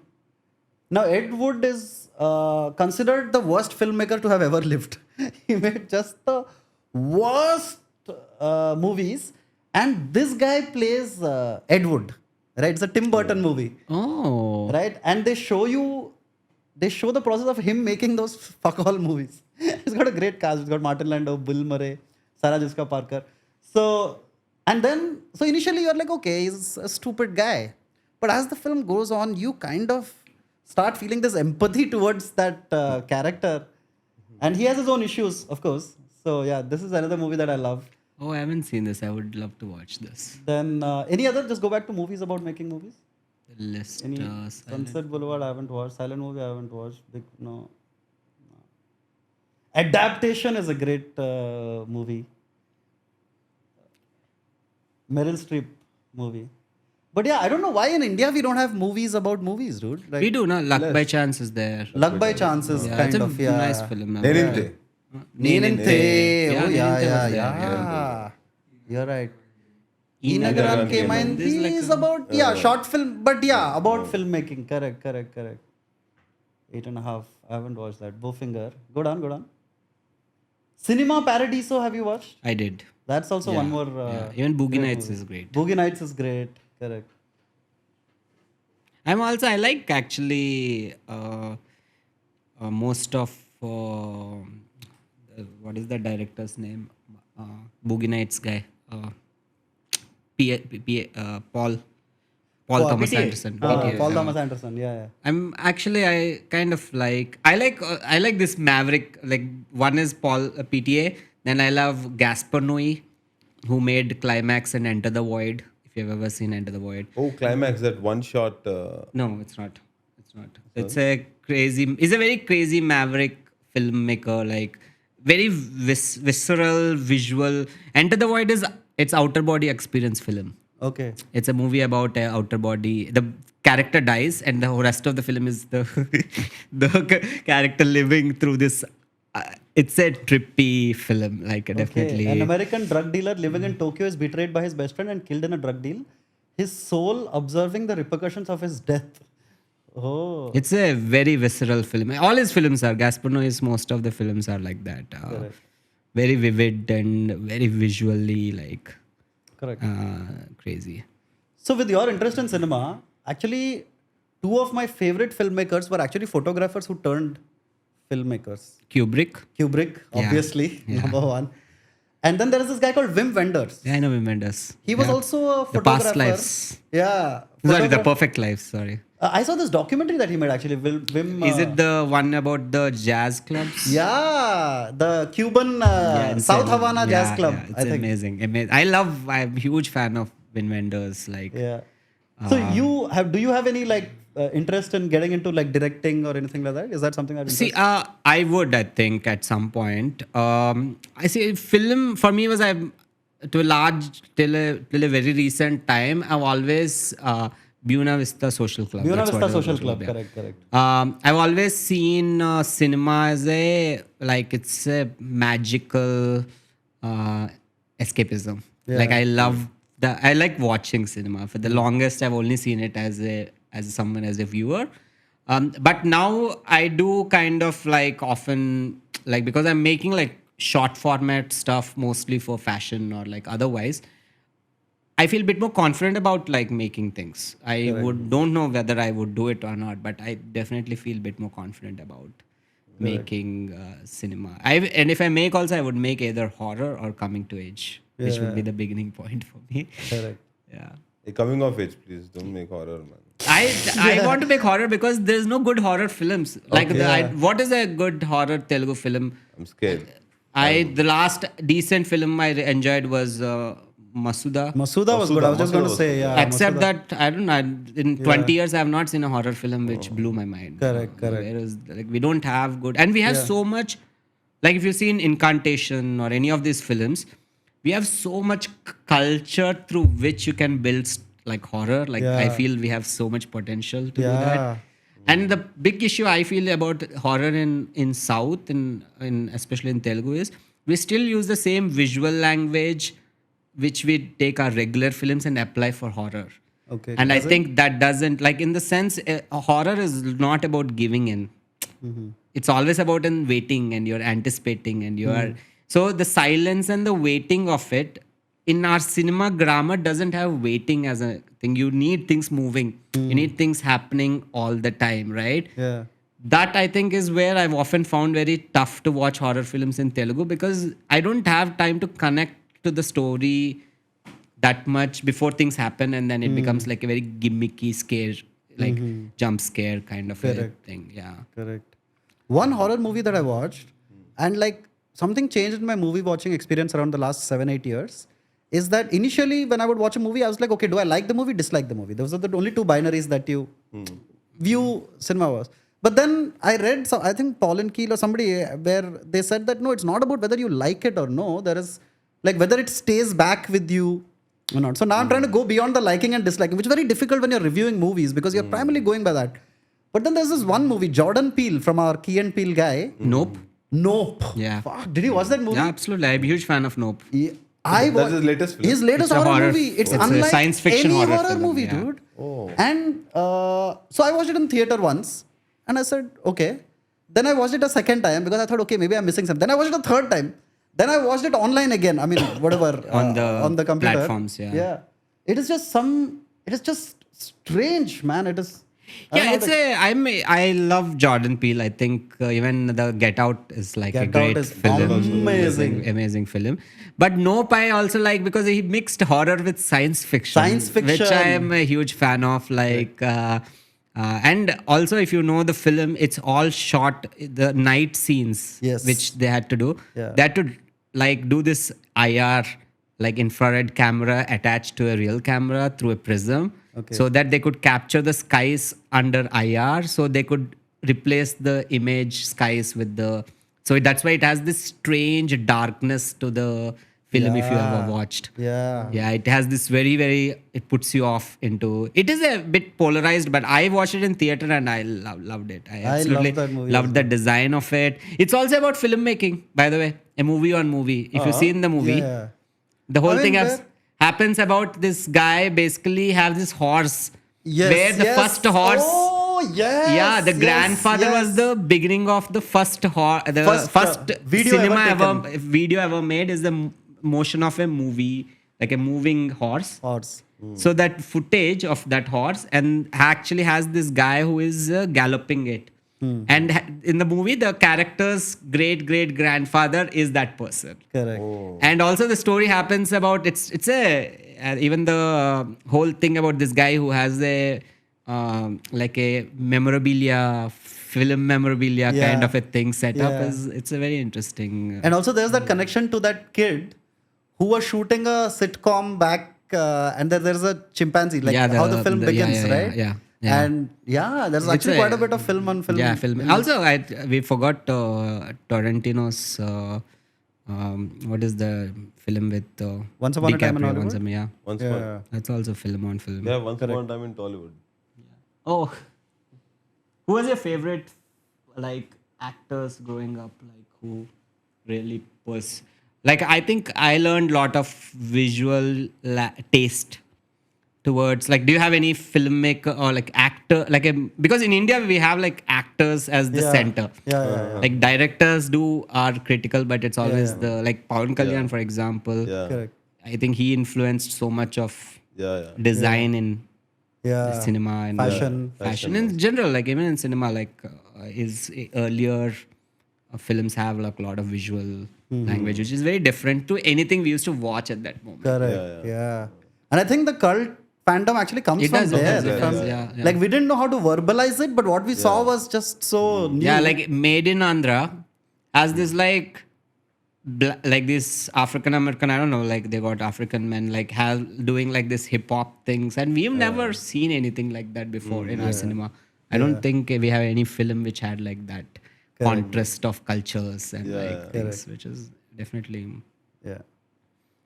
Cool. We'll come to the final bits of the interview, but one of the things we like to explore in the Permit Room is people's obsessions. And from the conversations, it's something, the science fiction is something that you like and stuff like that. Can you give us some science fiction recommendations, both in literature as well as in cinema?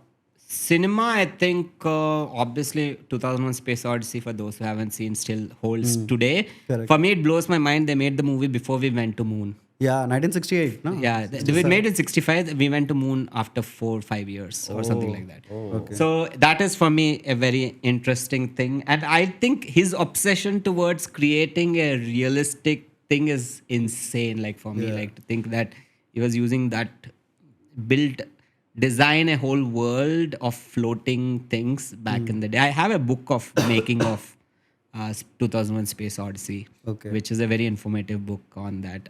But other than that, I think my favorite Science fiction, I think I definitely enjoyed Primer. If you have ever seen the movie Primer. Sounds familiar, It's but yeah.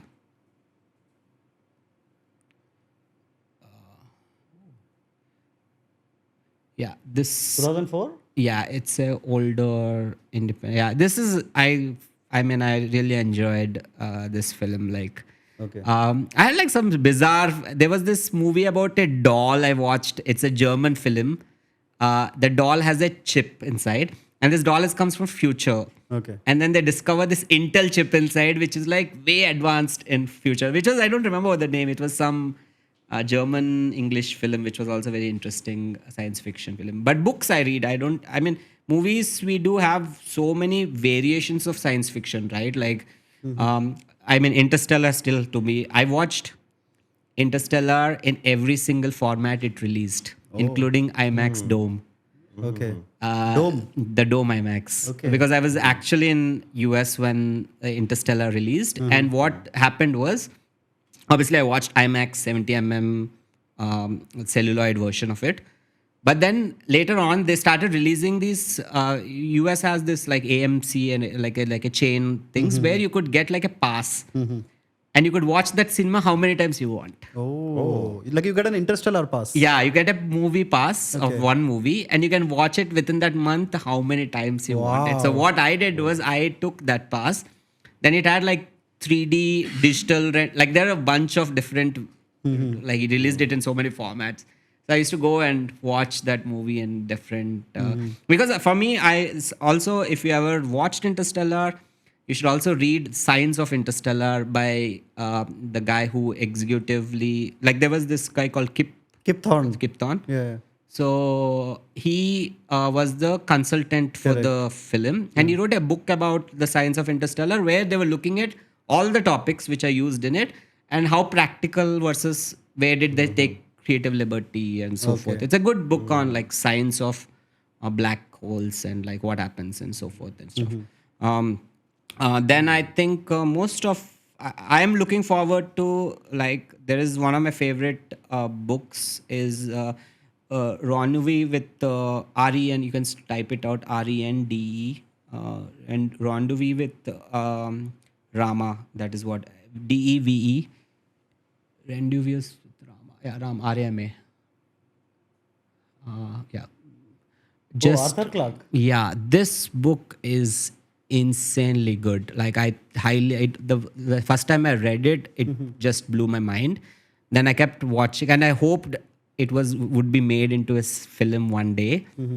And the rights of this were owned by what is this guy who plays God in Lucy and all these films? No, Morgan Freeman. Morgan Freeman owned the rights for this book for the longest because he wanted to make it, and he couldn't find. Now Dennis is making most likely this film. Oh. Yeah, most likely. I mean, this whole series is like a great mix of good storytelling, but also it is so like it makes you feel like you are right there.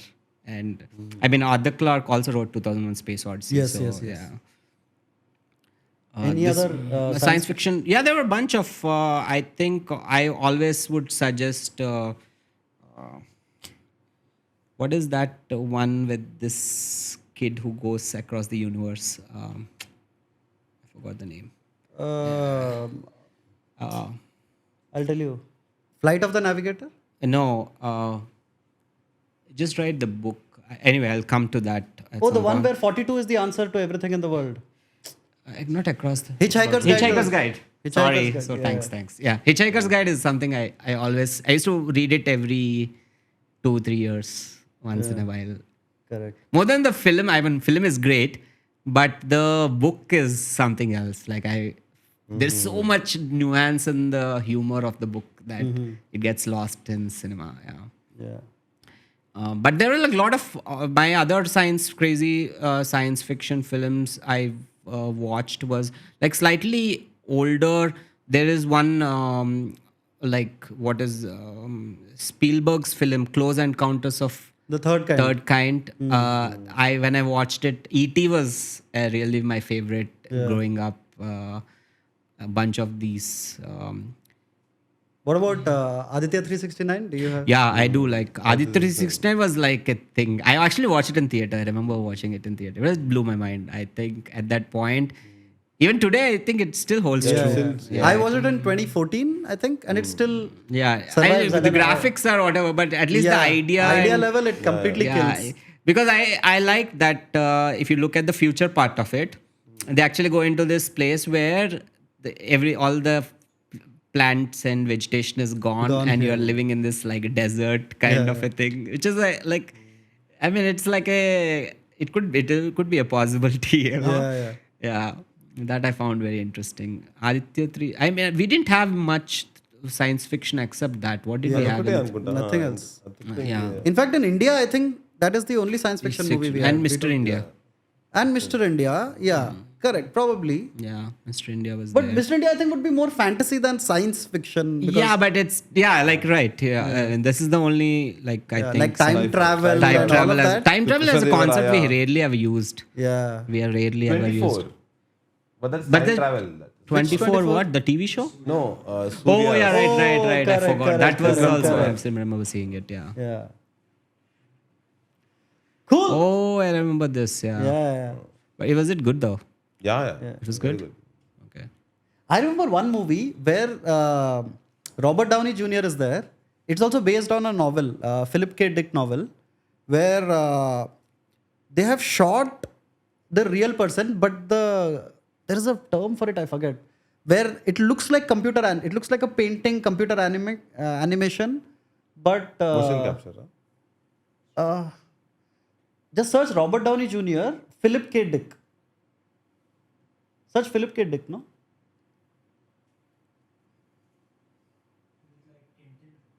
No, it's not. It's unlike any movie I've seen.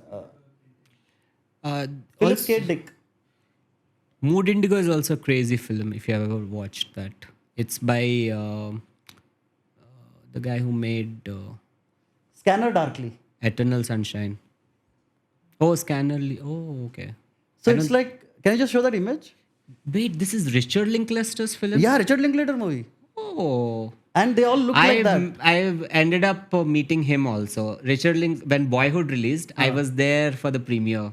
Oh. So I saw, and I'm a huge fan of Dazed and Confused. Like Yeah, I watched love it like Dazed and too Confused. many times in life. So I was like, and Boyhood was also like, when it came with so much like hype, Yeah, right? Like this yeah. guy made this film for like 15 years and so yeah. forth. So I was like so curious, and we were like standing in lines trying to find that film. It was like very interesting that I really enjoyed. He made this the Dazed and Confused Part 2, right? You know that? What? Yeah, there is a next version of that which came in 2017, and I just recently watched it, and I was like, how come I've Really? never? Yeah, Everybody Wants Some. That's what it's called. Yeah. So the same characters are there? No, it's the same world. Like this college. Correct. Of like kids just getting wasted and then doing like and it is Glenn Powell. Yeah, it is. Okay. Cool. All right. So we have a last few bits of. Thank you for giving so much of your time, by the way. Yeah, for sure. We have last few questions that I had written, but somehow forgot to ask. So I'll ask you anyway, which is, if you were given the choice to travel back and in the future in time, since that's one of your things, who are people you would photograph and why? Okay. I think Socrates. Socrates. Yeah. Would be one, definitely someone I would be curious, because just like the life before that, especially I study visual, aesthetic studies, like theory of aesthetics. And Socrates was one of the first guys we know of. I'm sure they asked other people who asked it about the questions of aesthetics. And so I'm curious how they would have perceived visual, because they were on the peak of design and language, and at that time already, like classicism is like really well built by then. So I would also I forgot definitely Leonardo da Vinci. Da Vinci. Yeah. I would just be a fly on the wall, observe every part of his life, because the kind of things he was able to do Yeah. with the same amount of time everyone had is just insane. Yeah.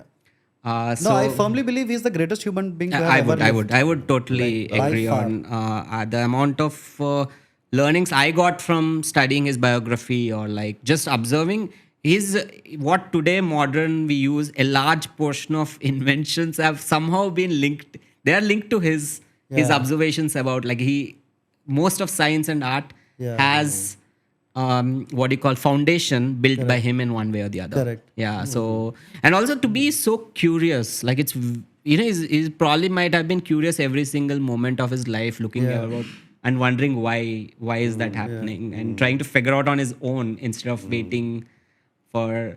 Because I remember reading somewhere, and if I'm correct me if I'm wrong, but he was able to figure out the flaps of a hummingbird by observing it, right? Which is blows my mind. Like, how the hell did you even think of like Correct. able And it's to, very fast also, it's, right? it's It's like- impossible to see, like, Correct. so that I think. And he was making weapons at one side, Yeah. and then he's making like theater and like Yeah. making anatomy and Correct. like painting and Yeah. so that him for sure. And sorry for interjecting. Yeah, please. You know, in Bahubali, there's one chariot which runs and then that it has has this, got like, yeah. that is a Da Vinci Invention. design. Yeah. Like he had drawn the prototype of that, like the early design of like whatever. Not just weaponry. prototype. Actually, there are certain museums which have those pieces. Oh. So you can see some of the models from that time which still exist.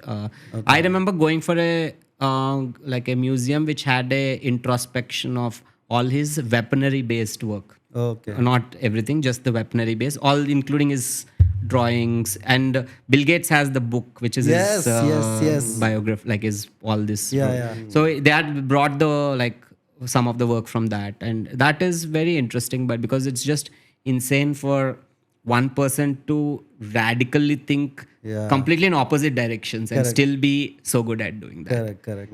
So I would be very interested to see how he would see today's world, or I would like to see how he would want to be seen Correct. in a And that's the image. tricky thing about shooting a great artist, because he might be like, hey, I can sketch myself better than your photograph. Yeah, of course, yeah. That time, like, what all photographs now we have of Da Vinci? Nothing. No, there was no Are these camera. like paintings. Just Yeah, paint. just He has a self-portrait. Yeah. Which is generally used as a reference for him. Yeah, and I think a few other his disciples have painted him at some point. And like the thing is, like, he is also just not a painter. You know, he is doing a bunch of things, and he was very rich. He comes from a very rich family. Yeah. So he had like a lot of things happening. Yeah. And anybody else from history that you would photograph? I think I can only think of artists mainly because that's what I am inclined to. But I would love to maybe even there is another artist called Raphael, Yeah. who is a painter. And I was always very interested in him because I was if you ever in London, there's a museum, the National Museum, and they have this one hall, huge hall, okay? And it has like this massive paintings he made for Sistine Chapel. And they're like 21 pieces. They are massive, which will take insane amount of time and effort to make. And he made all of it in 1 year. And still for me, I'm like, you make one, at this time, if you have to make one masterpiece, they used to take like 8 to 10 years to finish that product. And then there's this guy who decides to make like 20 large scale in 1 year. And I'm like, did I read that right? Or was that how, like, what happened there? Like, so I'm curious about the efficiency of creative thinking. Yeah. I think that is probably why I want to shoot them. Yeah. Yeah. One curious fact that I found out very late in life is that of the Teenage Mutant Ninja Turtles? Yeah. So they are named after 4 artists. Like Leo, Raphael, Don, which is Donatella, and who are the 4 Ninja Turtles? They are Because 4 I also am a huge fan of cartoons, by the way. So I'm very curious, what was your favorite cartoons growing I'm up? sorry, I didn't watch a single cartoon Oh, you didn't? Oh. in my life. And like we had Anupama Parmeshwaran here, Okay. who was also obsessed with Cartoons? cartoons. Okay. But we can surely delve into it. Like, what is your favorite cartoons if you have watched? I have not watched much, but We also had Telugu cartoons. Telugu cartoons, Tom and Jerry and మనదేంటిది 4 ducklings ఉంటాయి. The DuckTales? DuckTales. Yeah. DuckTales. Yeah, nice. Uncle Scrooge. Uncle Scrooge and the three of the basic. Yeah, I think What were I your grew up favorite on. cartoons? My favorite cartoons growing up would be first is something called Centurions. Okay. It used to be like Transformers back in the day. Okay. Okay. Centurions cartoon. Then I can guess actually. Did you like Johnny Quest, for example? Johnny Quest. I think at that moment I didn't realize what I was watching for the long time, but the visuals of it stays even today with me. I still am wondering, like there are certain things I've seen in Johnny Quest, and I'm like, where did that? What was they thinking? And now it makes sense for me. Like what they were trying to work around. I watched a lot of because I didn't have cable.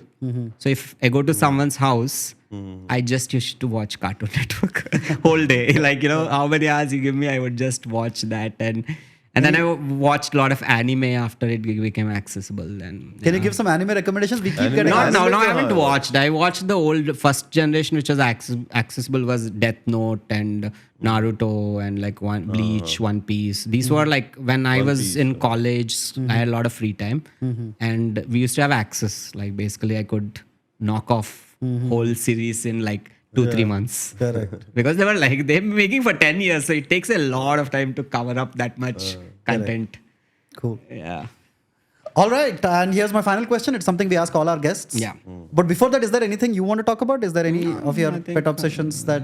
I have too many obsessions, so I don't want to know if anyone wants to listen to that. But yeah, go for it, please. Cool.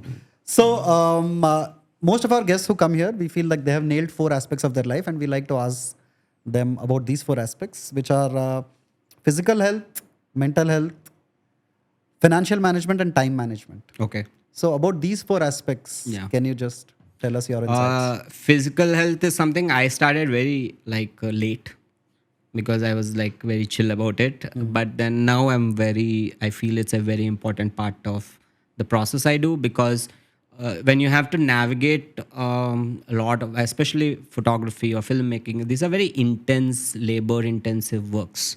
You are spending like 8 hours, 10 hours in like set which is dusty or something. So some element of physical fitness helps you go through it and be able to survive it. I like sport. If you play any sport or swimming or one of these is something I would probably do. That's what I do right now. But mental health, I have so much to talk about, mainly because it's something because I teach, I do come across this issue quite often with a lot of kids I teach.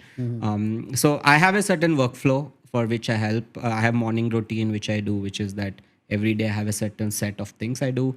One is journaling. I highly, highly, highly recommend anyone, irrespective of what they're coming from, to journal. It doesn't have to be like a diary. We have like misconceptions about journaling. And people who are struggling with journaling, they could also get like prompted journals. Like you have like Stoic or like a bunch of these apps which help you do that, or you can find online. Or now you can use AI, ChatGPT to help you work with, help giving you suggestions and stuff. Meditation, for sure. Like I think I have like Headspace I've been using for like 6 years now. So that is, I stuck with it because it works, but whatever works for you, that's something I would do. I think mental health, especially, we tend to box ourselves quite a bit. So having safe spaces, opening up people to like get not judged and have that space for themselves and in and around is something I appreciate, or I would want others to pursue it. Yeah. Financial management, what I can say about that, I can talk about it from creative arts, is that you have to diversify. You can't be like, oh, I'm only going to do only one skill and I only want to stick to that skill because you're too attached emotionally to it. Now, like someone asked about the AI thing, and you have to adapt to it, otherwise you don't survive. So I have always, I do a lot of different things, so that I, irrespective of what happens with one, I have these other venues of like ways I could keep myself, and whatever you have to invest and do all that stuff. Don't invest in crypto. Okay, cool. And if you don't understand it, don't invest. That's what I would say.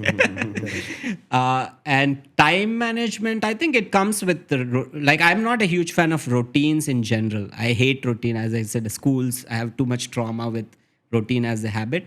But what I've figured out is I have like these, like when I'm working, I feel multitasking is overrated.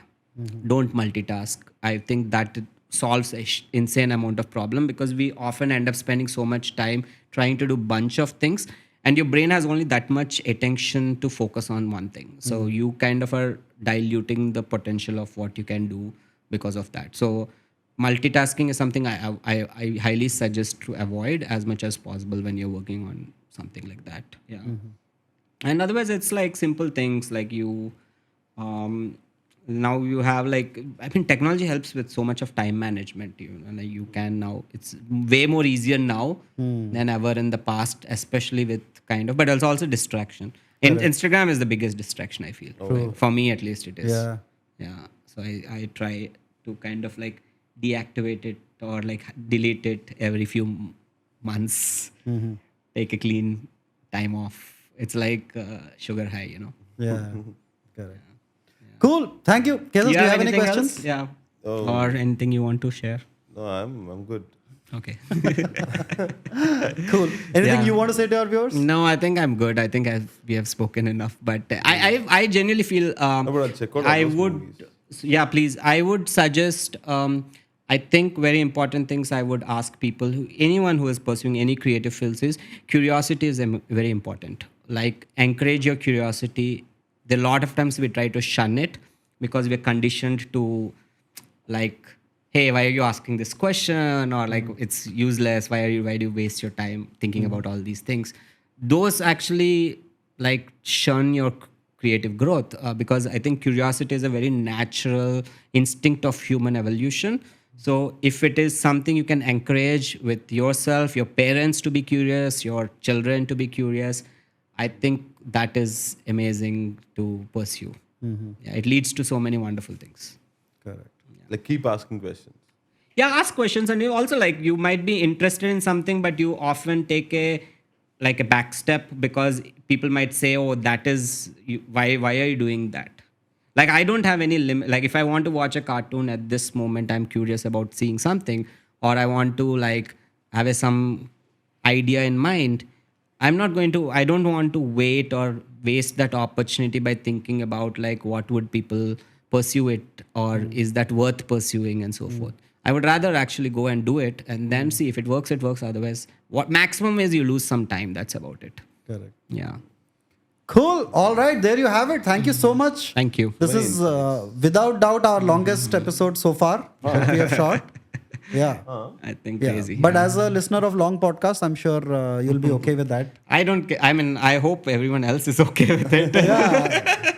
It's just that, yeah. Sounds All right. good. Thank you so much, guys. Thank you. And we always tell our Wonderful. guests that they are free to come back anytime again. Yeah, sure. So please feel Please free. do visit I us would again at whenever some you come point. to Yeah, Hyderabad. I'd love to do that. Cool. And let Thank us know you. when you're starting a movie also. That I don't know. I have no idea about that. It's like I enjoy movies. I mean, I'm surrounded by so many filmmakers, right? Like, so it's always like the possibility might happen at any moment, but it's not something which I'm actively pursuing, because my interest now is I really enjoy working with 3D and like VR and a lot of these new mediums, because they are new, very new, and not many people have explored it. So the knowledge you gain from like filmmaking or photography can be put in this spaces, and then you have opportunity to create. Because end of the day, any of these mediums, you're engaging some sort of visual communication with your whoever is watching it. So yeah. Cool. So yeah, that's about it. All right. Thank you All right, so much. Thank you so much. Thank you so much for giving your time Same here. and your insights. Thank you, Sam. Bye. Bye-bye.